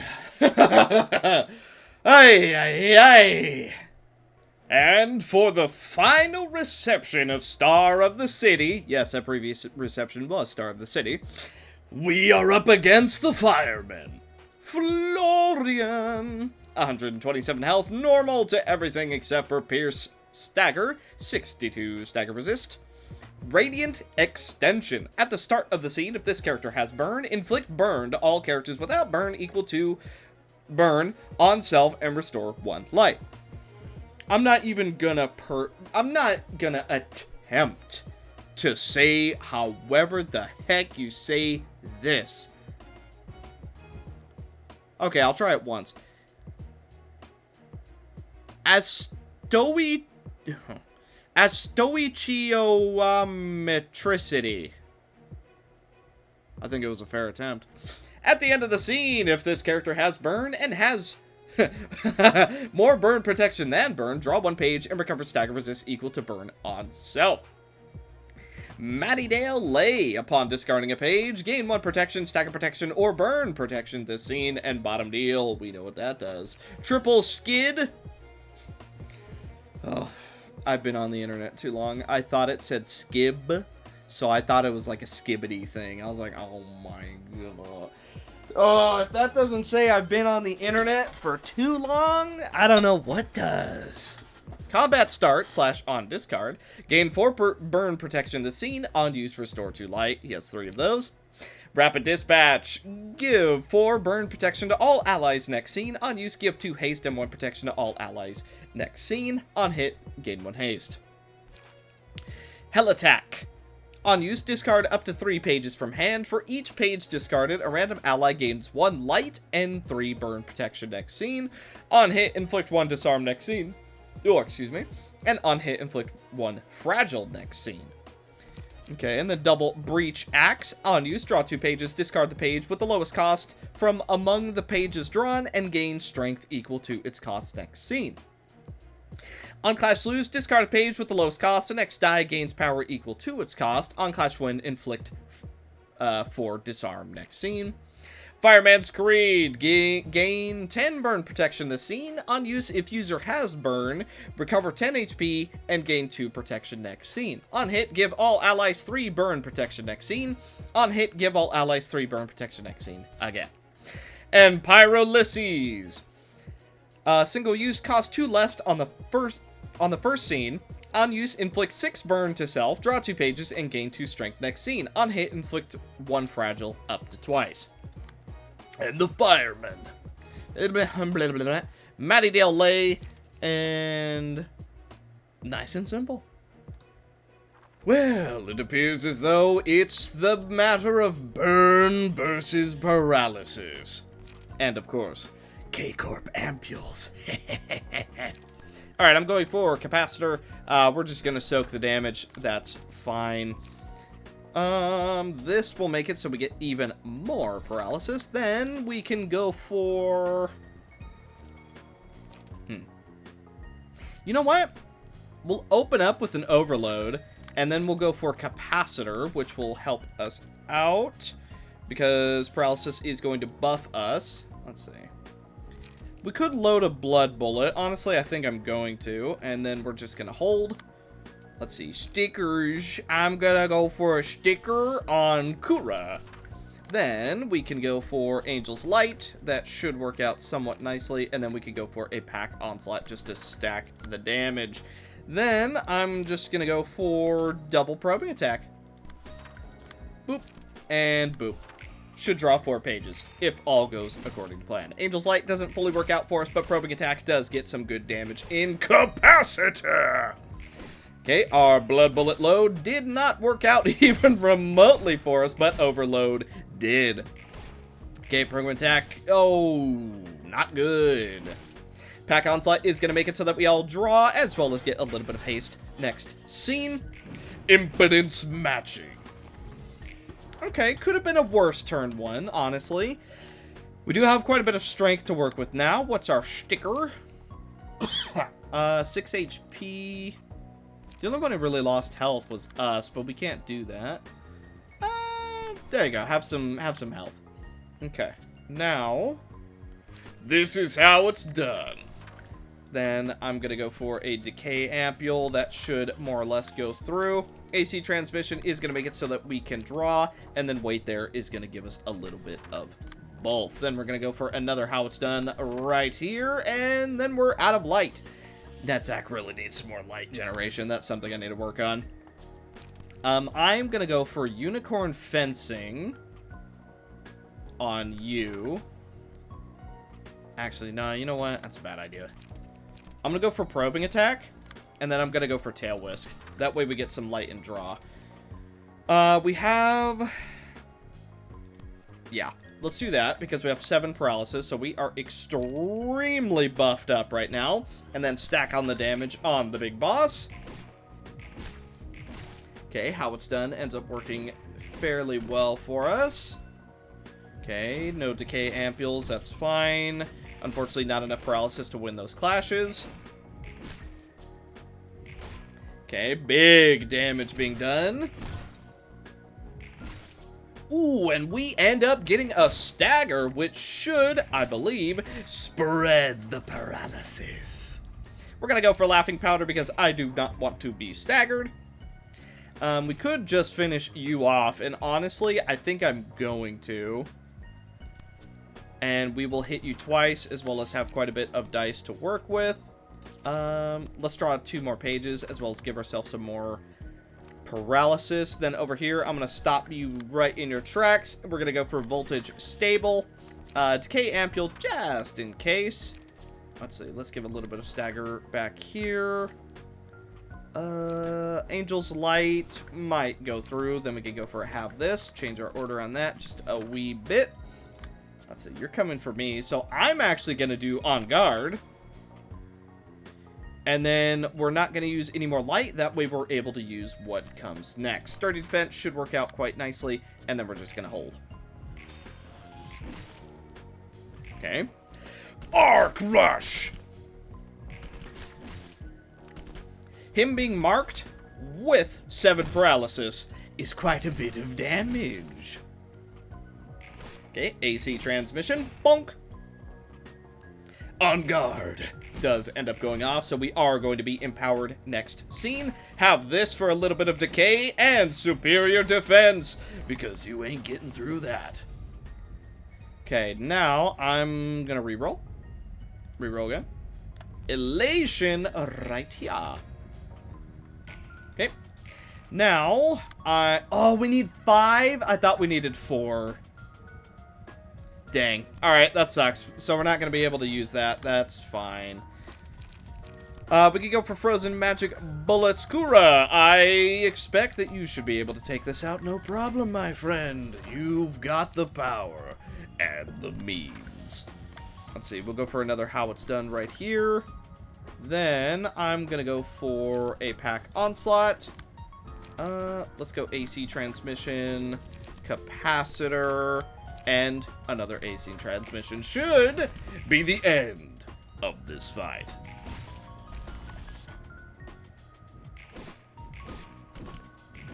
Okay, not quite as much damage as I would have hoped for. However, our big dice are on the way. Kura does end up finishing off that fireman before going for the Arc Rush.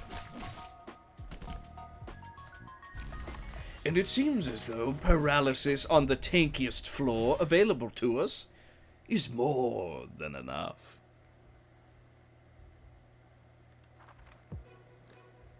Okay, I was wrong. Actually, those previous receptions were part of Urban Nightmare. Now we are in Star of the City. My bad. I forgot how to read the chart for that. F Corp Maverick. Pre-haste. Potential energy. Gain... No. Every time this character takes damage, gain 1 charge. Whenever this character spends charge, recover that much HP. At the end of the scene, spend all charge to recover that much stagger. Resist. Jailbreak. Every 6 times this character takes damage, restore 1 light. Every 6 times this character recovers HP, draw 1 page. They have the fairy restraint thing, as well as inspiration. Lull in the fierce. On play. Sorry, I saw its effects. On play, restore 2 light, draw 2 pages, gain 2 charge, and inflict 2 fairy to self. Interesting. Triple fanfare saber.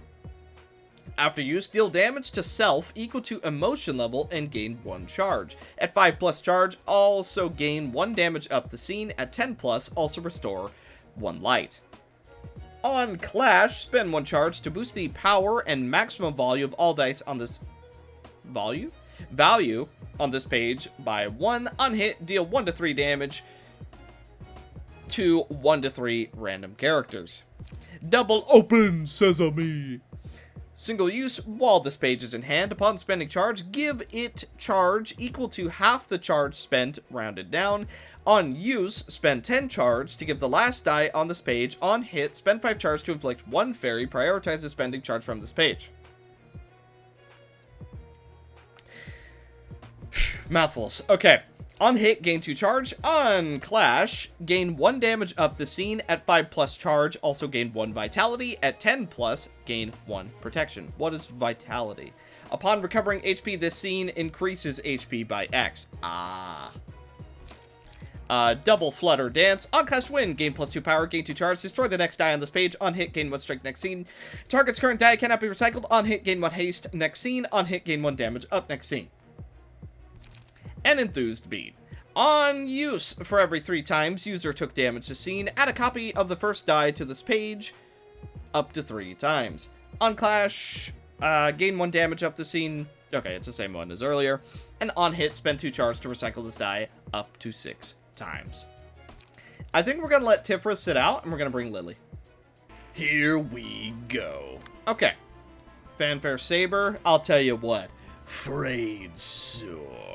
Actually, wait. Yeah, we'll just take that damage. That's fine. Then we'll... Actually, no, that's a bad idea. Even though it would, like, yeah, no. We shouldn't do it. We'll go for Dame Dame. Then, over here, can't go for Clown Show yet, because we do not have the beads. I don't want to go for Gear Wheel yet, so we'll go End of the Line, as well as a Stargaze. I'm not going to use our contract, at least not for this fight. Salvation also isn't going to be usable because we don't have 5 people. So...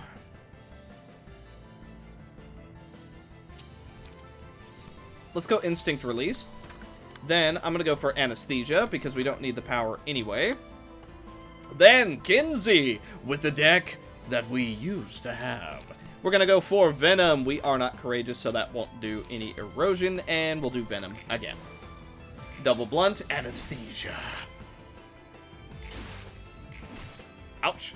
Okay, we do take a little bit of damage, which is going to help us get towards Courageous.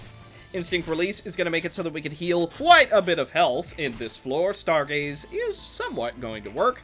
Angel's Light is also going to be quite nice at keeping us topped up. Dame, doing a tiny bit of damage. Our counter dice are not enough, but that's fine. Venom. Okay. So here's what we do. Now, hang on. I need to double check real quick. It is...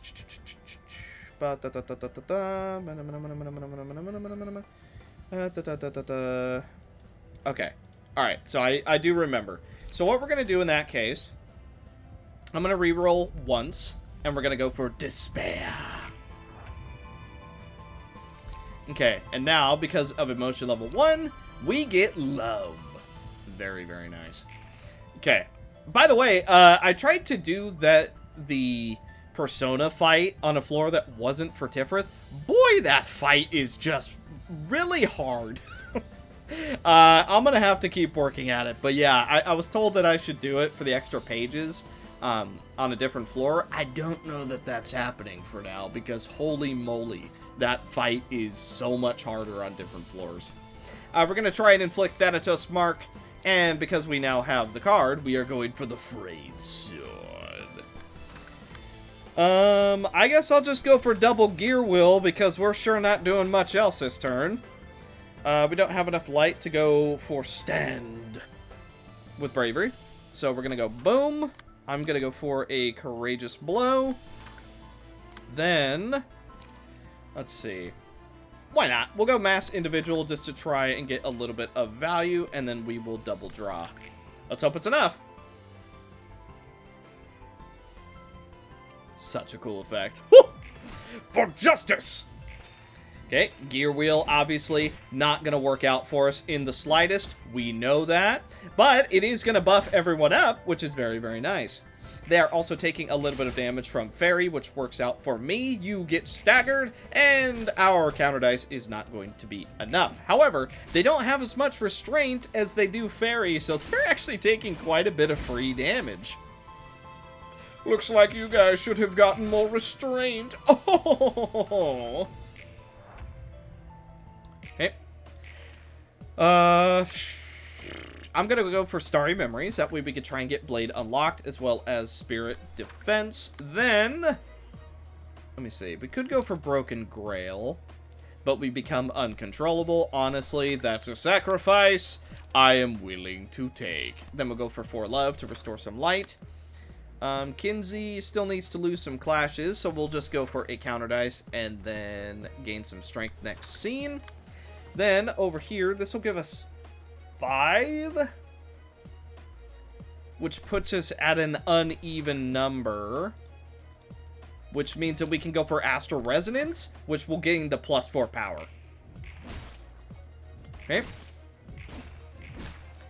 Quite a bit of damage being done. You like to see it. Spirit Descent with Blade unlocked. We do take a tiny bit of damage. That's fine. We do have so much protection that it doesn't matter. End of the line. Holy Amaterasu doing so much damage. And finally, after the counter dice getting another stagger, Astral Resonance leaves that poor enemy on 1 health. Okay, so I'm trying to think. There's no... Okay, so we'll just do Blades. Okay.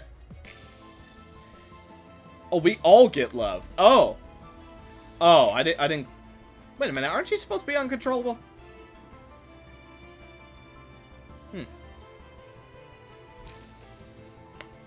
Well, if user has Justice, do we? I don't think we do. Let's see. We'll just go for Halter then. And then I will go for Justice. Oh! Then we'll go for Frayed Sword. That should be enough. But if it's not, we'll go for a Sickle Thrust. And that should be plenty. We're still uneven. So I'm going to go for another Astral Resonance. Followed by the Bravery.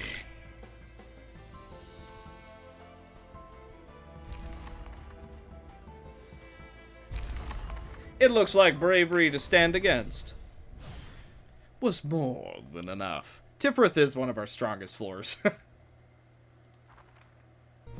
Next up is the Marins. We have 2 floors available for this one, and there's also going to be 2 acts. Let's see, normal endured, normal, and all normal. Crystal Hearts. When using a combat page, if it has no ability, all dice on the page gain +2 minimum value. Dice without abilities gain +2 maximum value. Hawk Talon.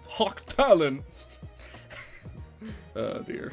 At the end of the scene, give 2 damage up to the ally that suffered the most damage. Overflowing Fury.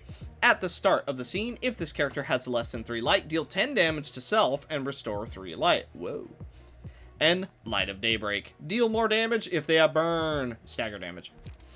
Hawk's Flames. On use, inflict 5 burn to self and restore 1 light. On hit, gain 1 damage up next scene, and on hit, restore 2 light. Wrath of the Marins. On hit, give all damage allies... Dude, oh, as this episode goes on, I'm speaking worse and worse. On hit, give all allies 2 damage up next scene. Trying to read too quickly. Rolling Flame. On use, replace all dice on this page with ones from a random melee page in hand. On hit, inflict 1 burn. On hit, gain 1 blaze up to twice. And blaze, when inflicting burn using combat pages as seen, inflict X additional stacks. Okay? And Blazing Doom. On hit, gain 2 blaze next scene and inflict 2 disarm next scene as well. Let's see, we will let Gabura sit out and we will bring Myra instead. What you got? Let's see, you're going for Rolling Flame. Honestly, I'm going to go for Guidance of Gears and just kind of hope that our evasion dice is going to be enough. I'm going to go for Tail Whisk right here. Let's just focus fire one guy, honestly. Let's go boom. Automatus Rush. Then I'm going to go for another Automatus Rush. Yeah, you know what? Let's let it roll. Let's hope our evasion dice is going to be more than enough. Ah, great. Very first roll is no good. Okay, but we do have quite a bit of smoke to work with, which is going to help us in the coming turns. Unfortunately, just not going to help us right now. Okay, so definitely a painful turn 1 for us, but we almost got this guy staggered. They also take quite a bit of damage because of their effect. I'm going to go for Automatus Roll, and then we're also going to go for Meat Gear of Inspiration. Then I'm going to go for Continuous Battle. That should allow us to restore a little bit of our juice. Same deal right here. Then I'm going to go... it's a little too early for those. We'll go for Volley, and then I'll go for Smoke Armor, because by that point, it should heal us. I hope. Depending on how things go. Okay, Volley does end up working out for us. Meat Gear of Inspiration, followed by Continuous Battle, which does not win the the defensive dice. Okay, we then give a little bit of smoke to everyone. Hopefully it's enough. It is! So Myra is going to be able to heal a little bit of health. Then I'm going to go Roll of the Wolf on Eileen. That way the counter dice is going to work out quite nicely for us.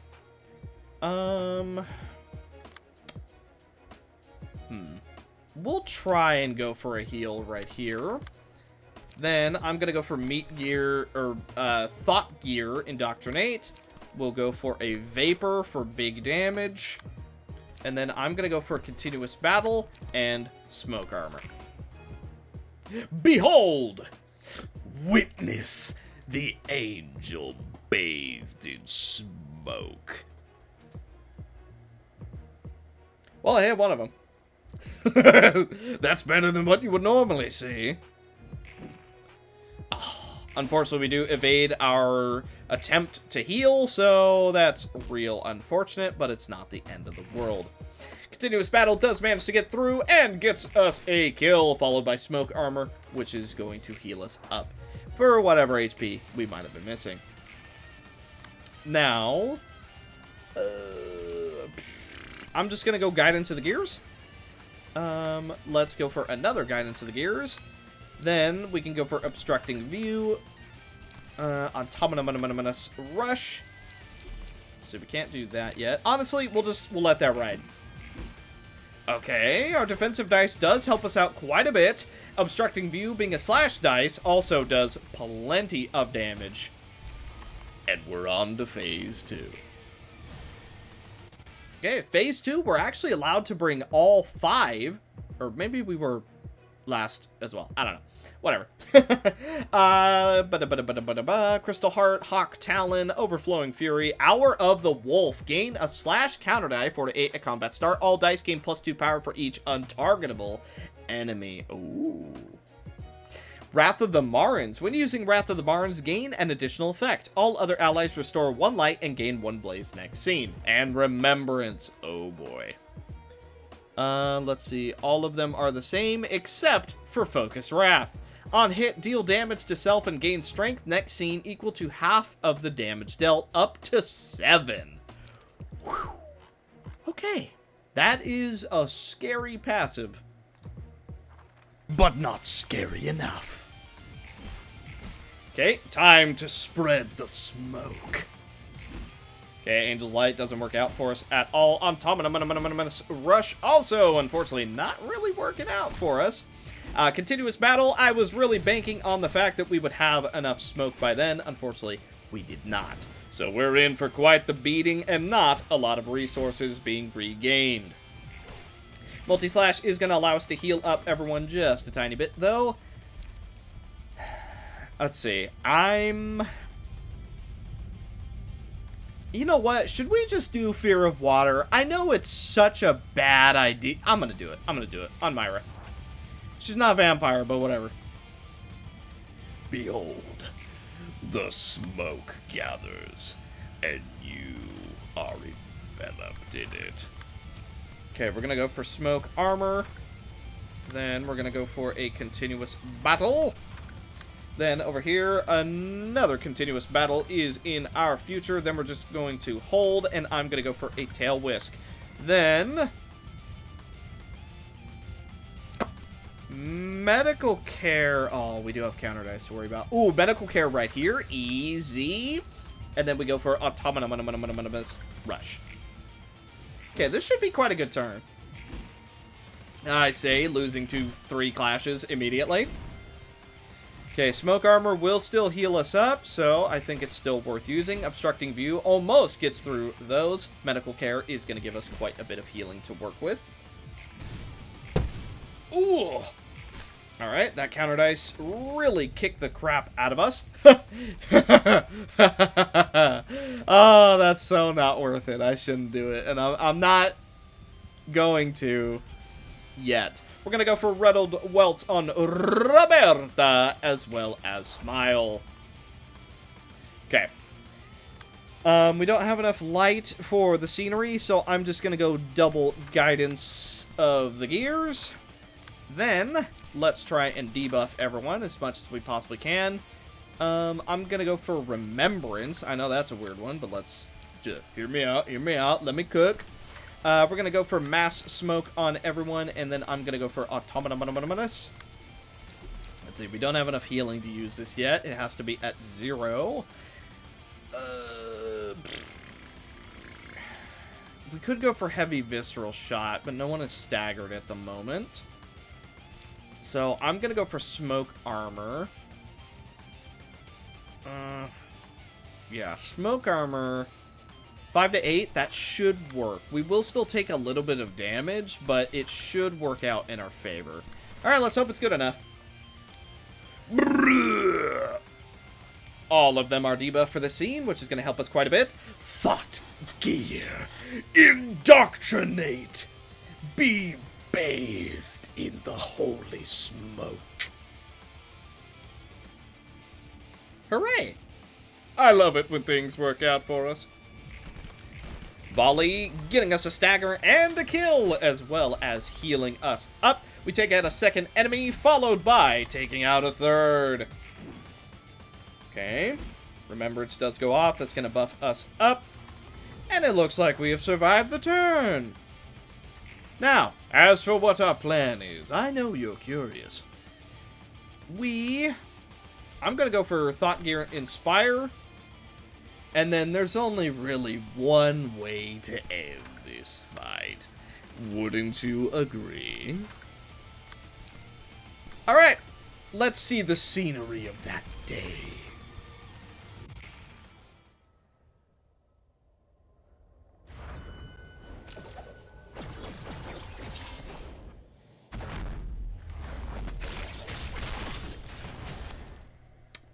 Okay, well, somehow he managed to run away despite being blinded and being slashed at from all angles. That's impressive. I don't know how you managed to run away like that, but that is impressive. Uh-oh. We're up against N-Corp. Okay. So, ineffective to pierce, weak to blunt. Nagel. Nagel? I don't know how to say it. Pierce damage -5 upon a successful pierce attack. Inflict 1 nail. Zealous, whatever. Hammer. Look, there's a lot of different ways to pronounce stuff, alright? You're gonna have to cut me a break. I'm trying my best here, alright? Blunt dice gain +2 power against targets with nails and stalwart faith. At the end of the scene, give the ally with the lowest stagger resist 2 protection and 1 conviction next scene. If that ally is self, also gain 1 fanatic next scene. Triple nail pin. On use, restore 2 light. If target has nails, all dice on this page gain +1 power. Double thrusting nail. If target has 5+ nails, all dice on this page gain +2 power. On hit, inflict 2 nails. And then this dice cannot be recycled. On clash win, gain barrier and stagger barrier equal to the difference of the dice rolls. Yep, we know what that does. Double congregate. Costs 1 less if there is a character with 5+ nails. On use, draw 1 page. On clash win, give 2 random allies 1 fanatic next scene. And on clash win, gain 2 stagger barrier. Fanatic. For the duration of the scene, offensive dice gain X power against targets with nails, and lose X power against targets without nails. And then double unite. Costs 1 less if there is a character with 5+ nails. On use, draw 1 page. On clash win, gain 2 stagger barrier. On clash win, give 2 random allies 1 conviction. Next scene. I think we're gonna bring everyone for this one. Huh.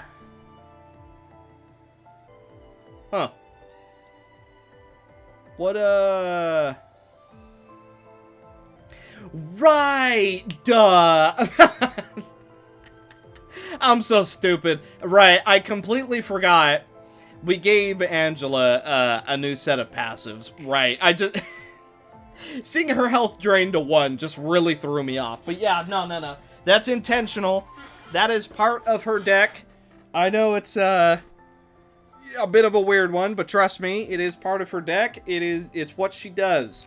Alright, we're going for Zelkova, followed by Hudaclair.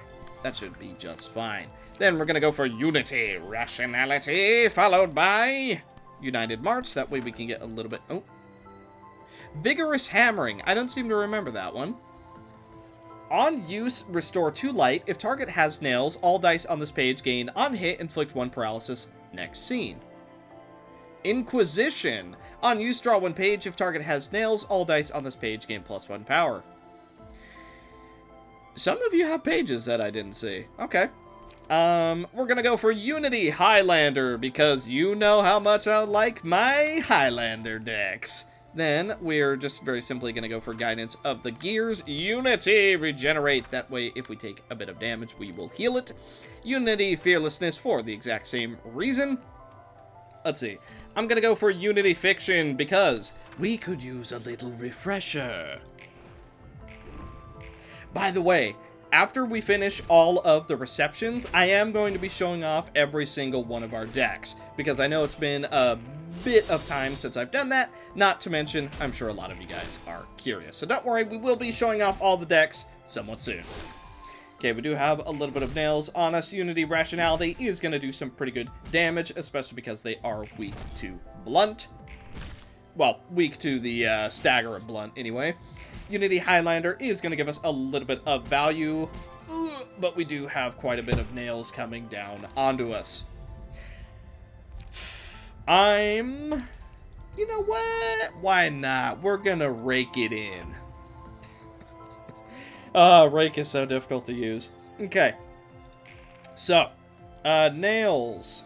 When hit by a blunt attack, the character takes 5 damage for every stack of the status. Now, I believe this is from,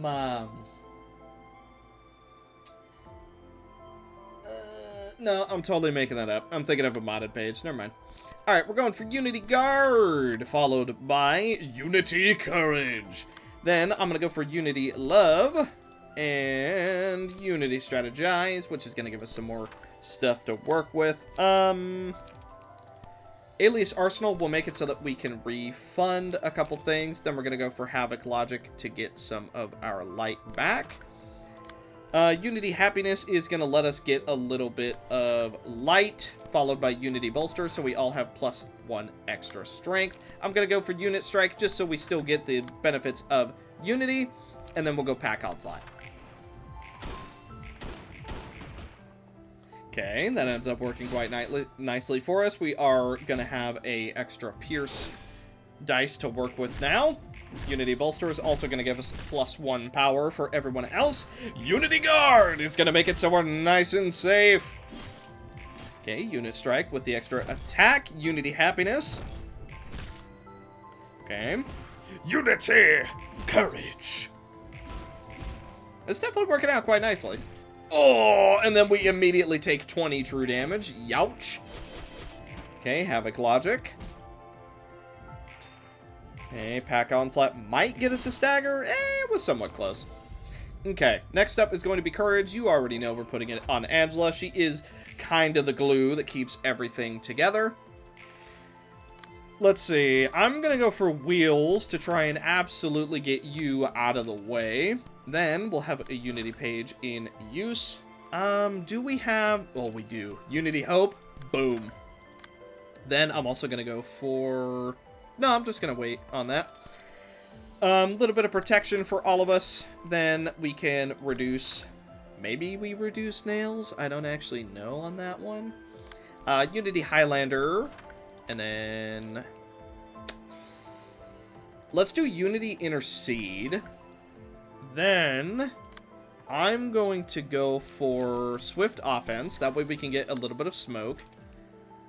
And then we'll also go for Smoke Generation. And that should be good.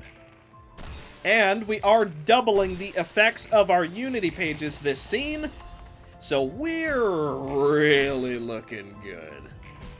Okay, Smoke Generation kind of gets through. Rangus Smithing doing quite a bit of damage, as well as restoring some of our health. Unity Hope! Getting big damage. Unfortunately, we do take 55 true damage immediately after, which is pretty painful. Leave it to N-Corp to know how to work a hammer and nail. And Unity Justice also gave us a little bit of defense that turn. Okay, next up. We are going to go for Crystal Havoc. Let's go for an Old Boys, and then... Mook Industry. I don't recognize this one either, actually. Oppressive Preaching. On use, if target has 5+ nails, dice on this page deal twice as much stagger damage on hit. On Clash win, inflict 2 feeble next scene. On Clash lose, inflict 2 feeble to self next scene. Is there any other new ones that I should be worried about? No, not at the moment. We'll go for Unity Regenerate. That way we get a little bit of barrier, as well as Unity Vision, United March. Then I'm going to go for a free Unity Bolster and... Okay, boom, boom. Sprint to get a little bit more haste. And then Intercede should be plenty. But if it's not, Ferocious Blades and a continuous battle will do the job. Ouch. Okay, a little bit of crossbow action. And an enemy taken down. Continuous battle does end up helping us quite a bit. Unity Bolster doing so much damage that we're able to completely cleave through our opposition. Unity Sprint getting us a little bit of haste next scene, I believe.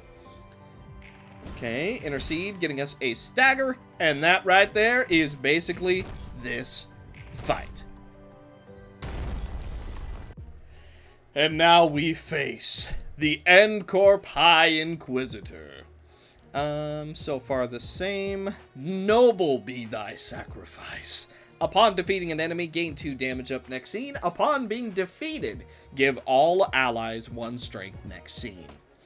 And then Stalwart Faith, Indomitable Devotion. When HP drops to 50%, purge all status ailments from self and gain 4 Fanatic, 2 Conviction, and 2 Protection next scene. HP cannot drop below 50% before this happens once per act.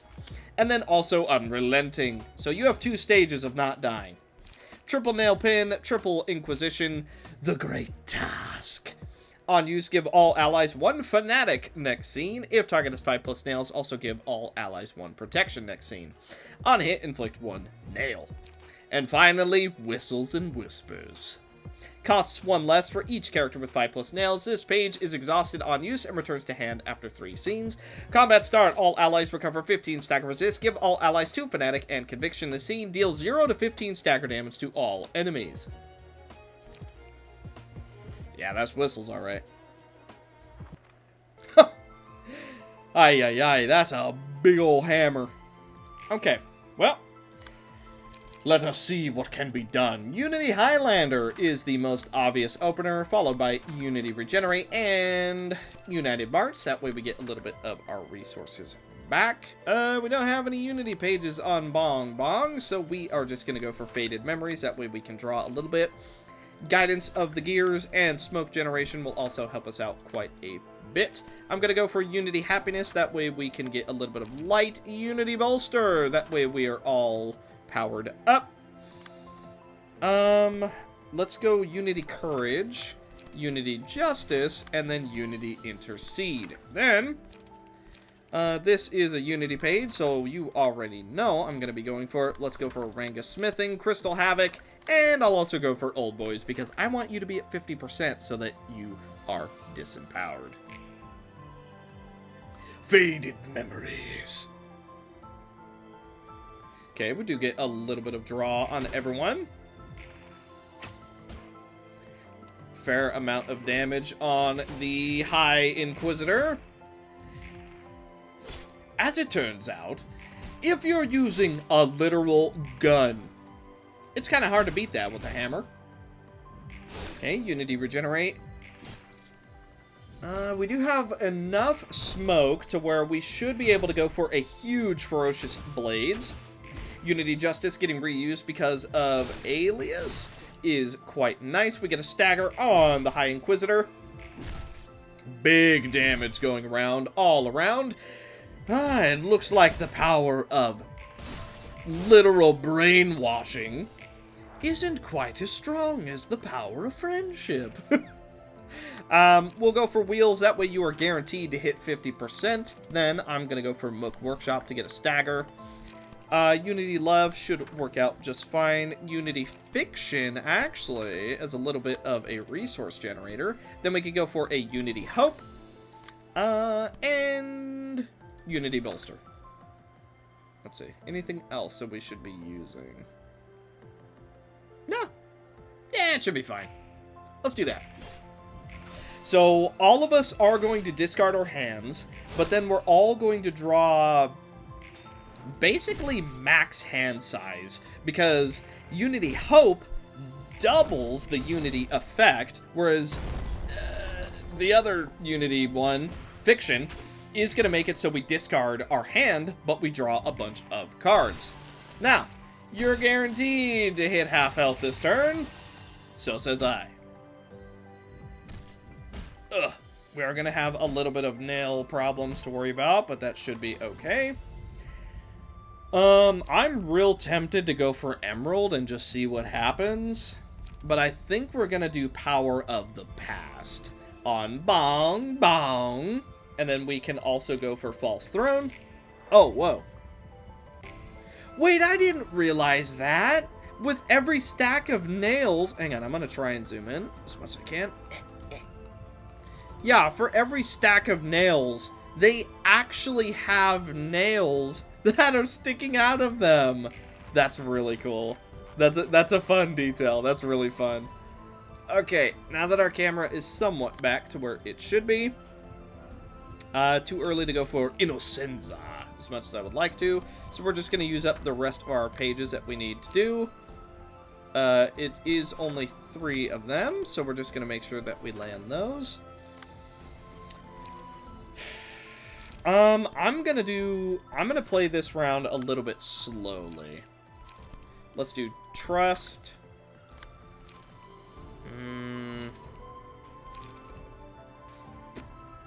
Yeah, unity guard. Unit strike. And then we could do guidance of the gears. Yeah, let's just play this a little slow. Okay. All of us are getting more or less... oh boy, self-destructive purge. I was not paying attention to that, but we just got absolutely destroyed because of it. You know what? That's what I get. My bad. Ow. And then the nails also doing quite a bit of damage as well. Ooh boy. Alright, only a few left to go. So, you definitely hit the half health. Yeah, okay. So, should have been paying a little bit more attention to an effect that can literally, like, one-shot people. Let's go ahead and just go all in this turn. Fiction is gonna make it... Actually, you know what? Nah. We don't need it. Let's go Unit Strike, United March. Nah, you know what? I will go Unity Fiction. Why not? Then we will go for Happiness. Make sure that you are down. Intercede. Let's go for Rationality. United March. And finally, Innocenza. I would go for False Throne if I could, but you know what? Yeah.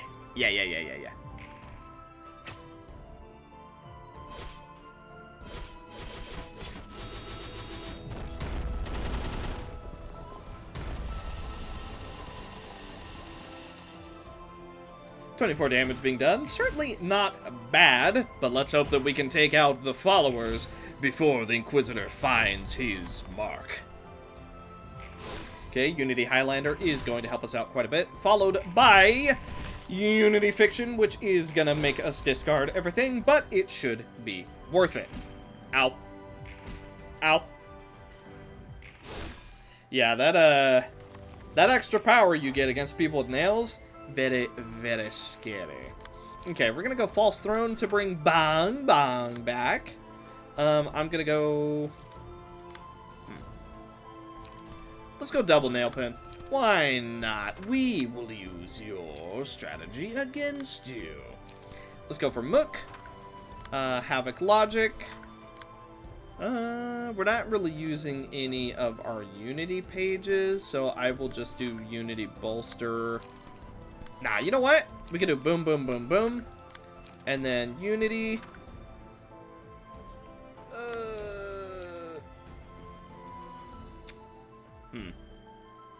Well, that's fine. Come back to us.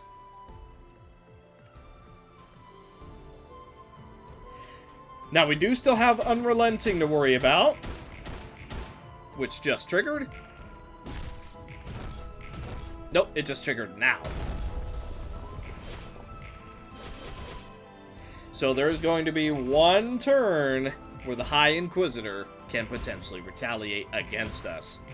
Despite all the damage that you would think we are doing, unfortunately, Unrelenting says otherwise. Oh, we did just enough damage with Unity Hope, though. Wow, we barely squeaked out enough to get through the Unrelenting effect. Because Unrelenting reduces damage you take by 25, but if you do more than that, you still go down. An Outlaw. 160 health, 50 stagger resist, and an Undying Veteran. At the end of the scene, if this character is staggered, fully recover from stagger. At the end of the scene, if this character is dead, recover from death. Did you die? Unfortunately, yes. But I lived! That's basically what that is, once per reception. Curse of Resilience, by the way, the fact that they're all Philip is really funny, considering it seems that their whole thing is not dying and just sticking around. That is very funny. Curse of Resilience. Had to take a breath. At the start of the scene and whenever the emotion level rises, gain 1 Curse and Resilience. The Afterlife / Soul Decay. After using a combat page, if this character has enough emotion level points to rise in emotion level, do so immediately. If at max emotion level, instead set emotion level to 0. Whenever the emotion level rises, reduce max emotion level by 1 at a 20% chance. Double swordplay. On use, restore 1 light, draw 1 page. On hit, deal 3 damage to target. On clash use, restore 1 light, boost the power of the next offensive dice by +1. On hit, gain 1 haste next scene. Double devoid slash. On use, restore 1 light and gain 1 strength next scene. If user has persistence, all dice on this page gain +1 power. On hit, all dice on the next different page to be used against the target will gain +1 power. Soldier on. While this page is in use, add Soldier on to hand of another random ally. On use, give 2 random allies 1 protection next scene. If user has persistence, restore 1 light. Parry. If the value of this die is less than the one it clashes against, transform it into a block die and activate an effect. Okay. Outside the law. On use, give all other allies 1 focus a scene. If user has persistence, gain 1 focus a scene. So persistence is basically Undying Veteran then. Interesting. Okay. Double battle continuation. On use, if user has persistence, all dice on this page gain +3 power. Otherwise, gain persistence for 3 scenes and draw 1 page. On hit, gain 5 poise. On crit, gain 1 breakthrough. Breakthrough is the next dice rolled by this character will roll maximum value. Whew! And on clash win, if the rolled value of this dice is max, destroy the opponent's next die. Yeah, it looks like we're in for it here. Gotta take a breath. Curse. Can prevent 1 instance of positive statuses being applied. A stack of the status is lost whenever a positive... Oh, so you block 1 negative and 1 positive. Okay, okay. Well, let's go for Unsettling Desire. That way we draw. And then we hold. Then... let's go for Chain and just soak the damage. Let's go for Fairy just to do some damage here. In the name of love and hate. And then we go boom. Then we will do a lifesaver. We're going to be restoring quite a bit of health this turn. Great Serpent's Impact, followed by a multi-slash. Hopefully that's enough. We will see Clash of Blades to stop a little bit of damage. And then we will go for Frontal Trail. Okay, doesn't seem like you can block that particular move, but you will block some of our Fairy. Unsettling Desire, we will still heal quite a bit. Great Serpent's Impact to try and get a early stagger. Okay, Clash of Blades doesn't end up working very well for us yet, but it will be empowered every single time we draw it. Not to mention, the Fairy that we're doing is going to help quite a bit. And because we landed all 3 dice, we heal a lot of extra health from Marcos Jr., followed by Lifesaver, which does much the same. Let's see. You're going for battle continuation, so I'm going to go for the Dark Side of the Moon, followed by Receiving Request. Then we're going to go for Uncontrollable Pulsation, followed by a Blood of Mercy. Then I'm going to go for a Pillar just to do some big damage to you, inflict some Fairy right here. I'm going to go Binding Chains to reduce how much damage we're going to take. Inner Expiration should do plenty of damage here, and then we will go for a multi-slash. Then, let's go for an Opening Ceremony and Frost Sword. So we are going to have to go through these guys multiple times, so these fights are going to be extremely extended. Not to mention, on top of their passive, which can keep them alive, they also have the passive where they revive from death. And if we stagger them, they fully recover, which is going to be an extra level of problems. So these guys really just don't like dying, basically. They're certainly unkillable boys. But you know what isn't unkillable? To keep the forest peace, Longbird weighed the sins of those who entered the forest, for Longbird's scale was fair and just to weigh any sin. Yeah, we're going for Apocalypse Bird. You cannot stop me. We're going for Pillar, followed by a Chain. Then, you know what? We're doing it. We're going for Everlasting Thirst extremely early. Then we're going for Blood of Mercy. I'm going to go for a Blitz and a Binding Chains. Then we're going to go for another Clash of Blades. Get that boy stacked up. Undertake Prescripts should get us Blade unlocked. And then we'll go for Frontal Trail once again. Then Sink into Misery, followed by a... We're not emotion level 3. This will restore some light, so let's go for that. Everlasting Thirst. Huge AoE damage being done. Okay. We then get a Pillar, which is going to have its fairy blocked. That's fine. A little bit of lockdown. Frontal Trail. Almost getting that first persistence. Good to go.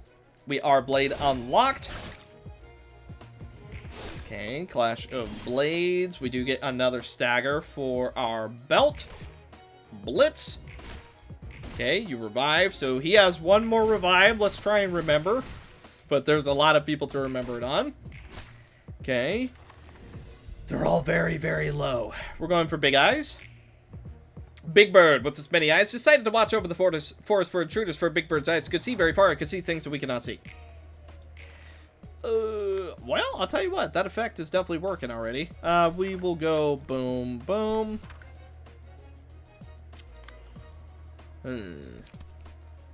Let's go multi-slash right here. That should be enough.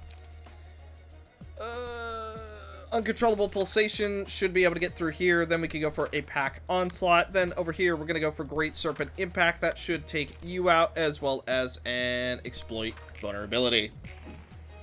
I kind of lost track of who has revives and who doesn't, so I'm playing this turn a lot looser than I probably should be. Okay, so you're going to revive.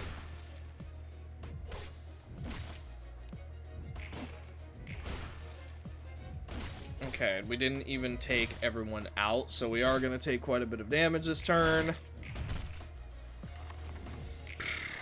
Yeah, so okay, so you're back. And you're full health? Oh. Oh boy. That's a lot. That is a lot of health to go through. How are you supposed to do this with a normal deck? Well, to be fair, I guess if you're using decks from previous fights, like if you had the one that increases your max life every time you heal, that would probably be quite good. Well, let's get a lot of Pack Onslaughts going, because boy, do we need the draw. Let's see, we're emotion level 2. So this will let us draw, so let's do that. You should go down. Let's take you out. Pierce through right here. Let's do some Binding Chains and Inner Expiration. That should be quite a few of them taken out. Not to mention Shockwave is going to protect us quite a bit. Not to mention it's also going to do a huge amount of AoE damage. Okay, so we have 2 more people waiting to revive. Persistence goes off. So we're not able to take you out just yet. In the Name of Justice is going to heal us up quite a bit. Binding Chains also doing a fair amount of damage. Inner Expiration allows us to get a 3rd down, but he is going to revive as well. 4 of them now going to revive. Okay, 5 of them now going to revive, which means all of their revival passives have been used. So I'm going to go for Degraded Seal. Let's go for Double Fairy. Let's go In the Name of Love and Hate, Dark Side of the Moon. Lifesaver. Everlasting Thirst. Then we go uncontrollable.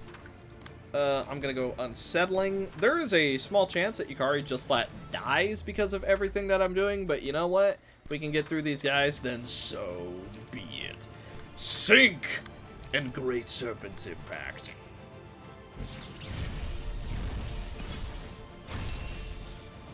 Seal them where they stand. And drink from them while they remain still. Okay, huge AoE damage being done from Bina and Yukari. And now, we try to finish this fight. Okay. Huge damage being done, especially because of that +4 from taking so much damage. All 3 hit, so we should get some extra healing under our belt. Clash of Blades is still being upgraded as we speak. Undertake Prescript also gets us a kill. Okay, Great Serpent's Impact. It was pretty useful. Unfortunately, we didn't get a whole lot of healing out of it. I'm going to go with Tilted Scale on Marcos Jr., and then we are going to go for Lump. Okay. Still got to get through them. So, Sombor, I want you to take a clash because at the moment, you are not high enough emotion level for my liking. Then, Azazel, win or lose, I want you to take that. And then let's do a Pierce Through immediately after. And then Marcos Jr. will attempt to get max emotion level. Let's just try and farm some emotion levels here while we can. Okay. That is an emotion level 4, which is very, very good. Pierce Through doesn't end up working. Okay, so we did end up getting a couple emotion levels. It certainly helps. Now, Marcos Jr., you are going to take this clash, even though I know you're going to lose it. Bina, you go boom, boom, boom. Then, Sombor, I want you to clash here. Then hit him and hit him again with Sync. Yeah, you know what? Let's do that. We gotta farm emotion levels, especially with how elongated this fight is. Because remember, it's not over. There's still more to worry about. Okay, 2 more people at emotion level 4. Sombor getting a kill, which is going to give him a fair amount, almost putting him at emotion level 4. But you know what? We're going to go Exploit, Multi-Slash, and Frost Sword. Okay, pretty good amount of emotion farming, if you ask me. We should be able to get the second to last ego page for the floor, which is basically what I'm after. Nice. And we'll get that after the next turn. Have more outlaws who still have the don't die passive. And then we have Grapple, who has 500 health. Please tell me you do not revive with 500 health. Curse of the Twins. Upon death, revive after 3 scenes if any other allies are alive, up to 10 times per reception. Huh? So, completely ignore you until everyone else is dead, basically? Grappling with Eternity. At the start of the scene, gain one of the following effects every 4 scenes that have passed since the start of the act. Oh boy. Oh yeah. Gula. Upon a successful critical attack, recover HP equal to half of the damage dealt. After using combat page of this character... Okay, yeah. Upon a successful critical attack, a scene passes. What? You just get... Wow, that's an effect. Double grant us rest. Here we go. Unused, restore 1 light and draw 1 page. If user has persistence, all other allies spend 2 poise count to inflict 1 offense down to target the scene. Allies with persistence spend 1 less poise count. On clash, lose all dice on the next different page to be used against the target will gain +3 power. Double swordplay, we saw that one. Soldier on, outside the law, battle continuation, outcasts solution. Combat start, give all allies 1 poise count. If the ally has persistence, give 2 additional poise count. If the ally has no poise, give 3 additional poise count. On crit, all allies recover HP and stagger resist equal to 33% of the damage dealt. Well then, let us begin. Every mass attack possible is being used. If you get to revive multiple times, I get to debuff you into oblivion. Everlasting thirst. Okay, quite a bit of damage being done. Remember, they are going to recover from stagger resist, though, so all of the damage that we do that is contributing to stagger, unfortunately, isn't going to do much. Now, we are trying to lock down Big Man, because we do not want him getting a turn, because if he crits, he literally just ends the turn, which is a crazy effect. Clash Blades is already getting stacked up. Exploit vulnerability, that way we're able to do as much damage as possible. Because you know it, you love it. Binding Chains, for many the same reason. We are actually punching through all of their stagger recoveries really, really quickly, which is going to help us so much. Okay. All of us are basically full health because of Marcos Jr. and the restoration that he provides. We're also all getting very, very close to emotion level 5, which is when the true threat emerges. Okay. Smallbeak. Smallbird decided to punish the creature's wrongdoings with its beak. Speaking of, actually, you know what? Twilight. Oh, and Sombor has entered Phase 2! Cold envelops. Okay, what I'm gonna do now is I'm gonna lock you. This is next scene, yeah? Yeah, for the next scene. Okay. I'm also just gonna take a little bit of free damage from Small Beak. Okay. Now I'm gonna go for Pillar and Chain. Then I will also go for a Fairy. Oh, this is gonna be a big turn. Okay. Boom. Instinct release. Let's try and win that clash. Sombor, let's have you go for an opening ceremony right here. Let's have you go for Winter Spear. Okay, and then let's draw some pages. Let's see. Who still needs emotion levels? I'm gonna have Azazel sit mostly out. That way we can get as many emotion levels as possible. Okay, lock next scene. That way you're not able to do quite as much. Pillar, primarily so we can win a lot of these clashes. Bina is now ready to go. Okay. Big damage being done by Azazel. Blade of Mercy.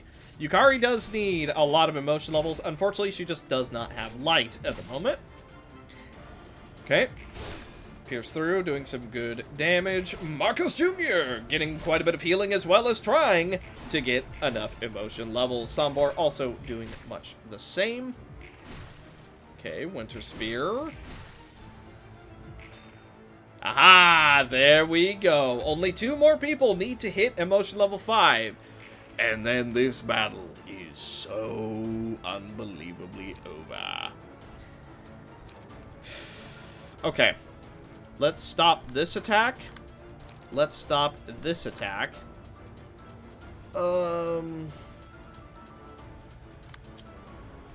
Let's go for a multi-slash because win or lose, that puts us at emotion level 5. I'm gonna go for Shockwave. Let's go for a Chain. And then Fairy. Then Sombor. I want you to stop a little bit of this damage. So let's go Great Serpent Impact. Let's go for a Winter Spear. Yeah, and then we hold. Okay, Shockwave is going to protect us, as well as doing a fair amount of AoE damage. If we can trigger all of those revival passives right now, that would be ideal. Chain Mr. Big Boy, so he's not going to be able to do a whole lot. Fairy doing quite a bit of damage. Marcos Jr. Now, max emotion level. Winter Spear is going to trigger Persistence and the actual passive. Okay, unfortunately, Yukari did not get to clash, which means that she is not going to be max emotion level, at least not yet. Man, we have so much light restoration, but it's just not quite doing it for us right now.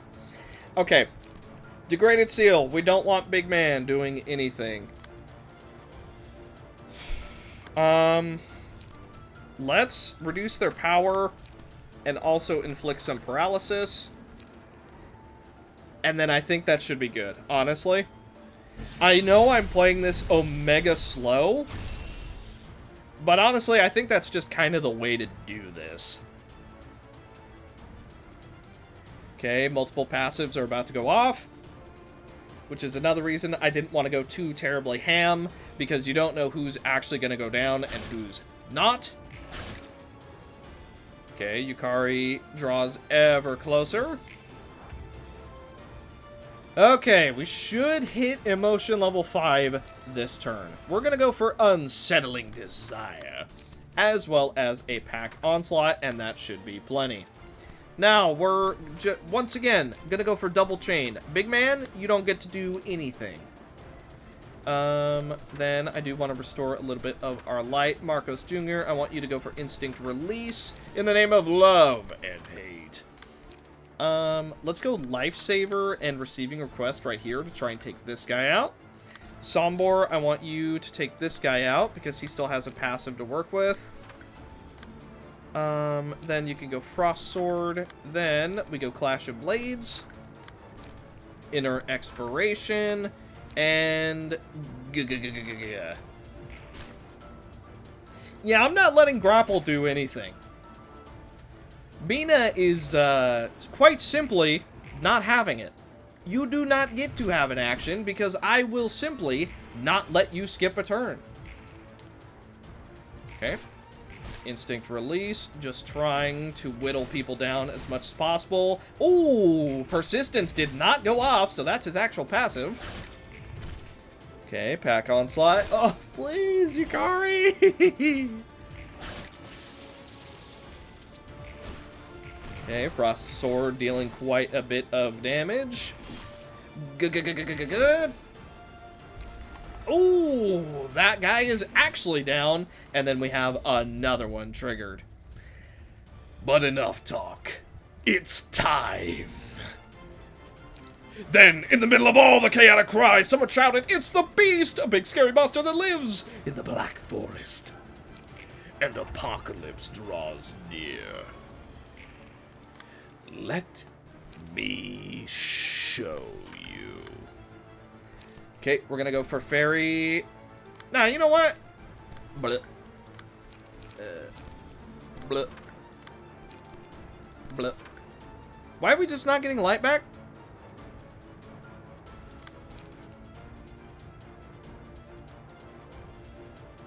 Oh.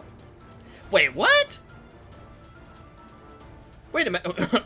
I don't seem to remember that being the effect. Is that because of Beast? Oh, no way! It's because of Bina's special stuff. Oh, no way! Okay, alright. Fair enough. I didn't realize that that passive changed. We are going to go for Everlasting Thirst. You know it, you love it. We're going to go for a Packed Onslaught, Blood of Mercy, and Unsettling Desire. Then, I'm going to go Instinct Release in the name of Justice. That way we can heal, as well as Lifesaver. That way we can get some light next turn. Let's go Frontal, Binding, Inner, Multi. Wow, we have so... Dude, Azazel's deck is pretty just stupid strong. Who do we want to take out? You gotta go. Yeah, that should be fine. Apocalypse. Okay, big AoE damage being done. Everlasting thirst.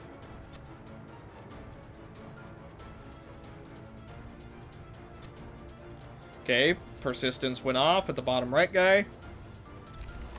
Okay, 1 actually down and 2 very, very close. Okay.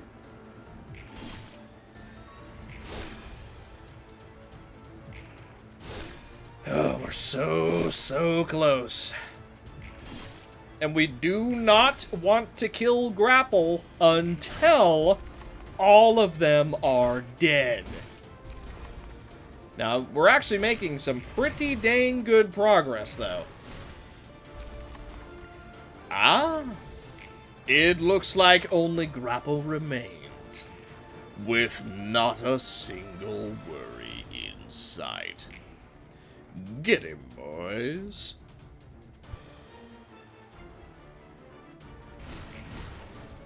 And down goes Grapple. Whew. Alrighty, but with that, I believe that's gonna do it for this episode of The Library of Ruina. I did want to finish both Urban Nightmare and Star of the City, however, man, those 2 receptions took ages. So, what we're gonna do in the next one, we are going to get as close as possible to finishing all of the remaining receptions. We'll see. We'll see what happens. But we only have 1 more left in Star of the City. And then we have a pretty good handful to do in Imperitas Civitas. So we will certainly see. No telling what we're going to be up against, but we'll see. Also, if you skipped to the end of this video, or you watched all the way through and just didn't catch the comment the first time, what we're gonna do is, after we have completed all the receptions, I am going to show you guys all of the builds that we currently have for all of the floors and all of the characters. So that should be fun. That's gonna take me a little bit as well. I was also told that apparently there is a bit more to a certain reception about the Library of Assistant Rebellions. So, we will have to go and do that. Apparently, there's also an Easter egg that you have to do. I don't know exactly what I'm getting into with that, but after we finish all of these receptions, I show off all the builds, we will be doing that. So, thank you guys so much for watching. Hopefully you enjoyed. And I will see you guys in the next one. Bye.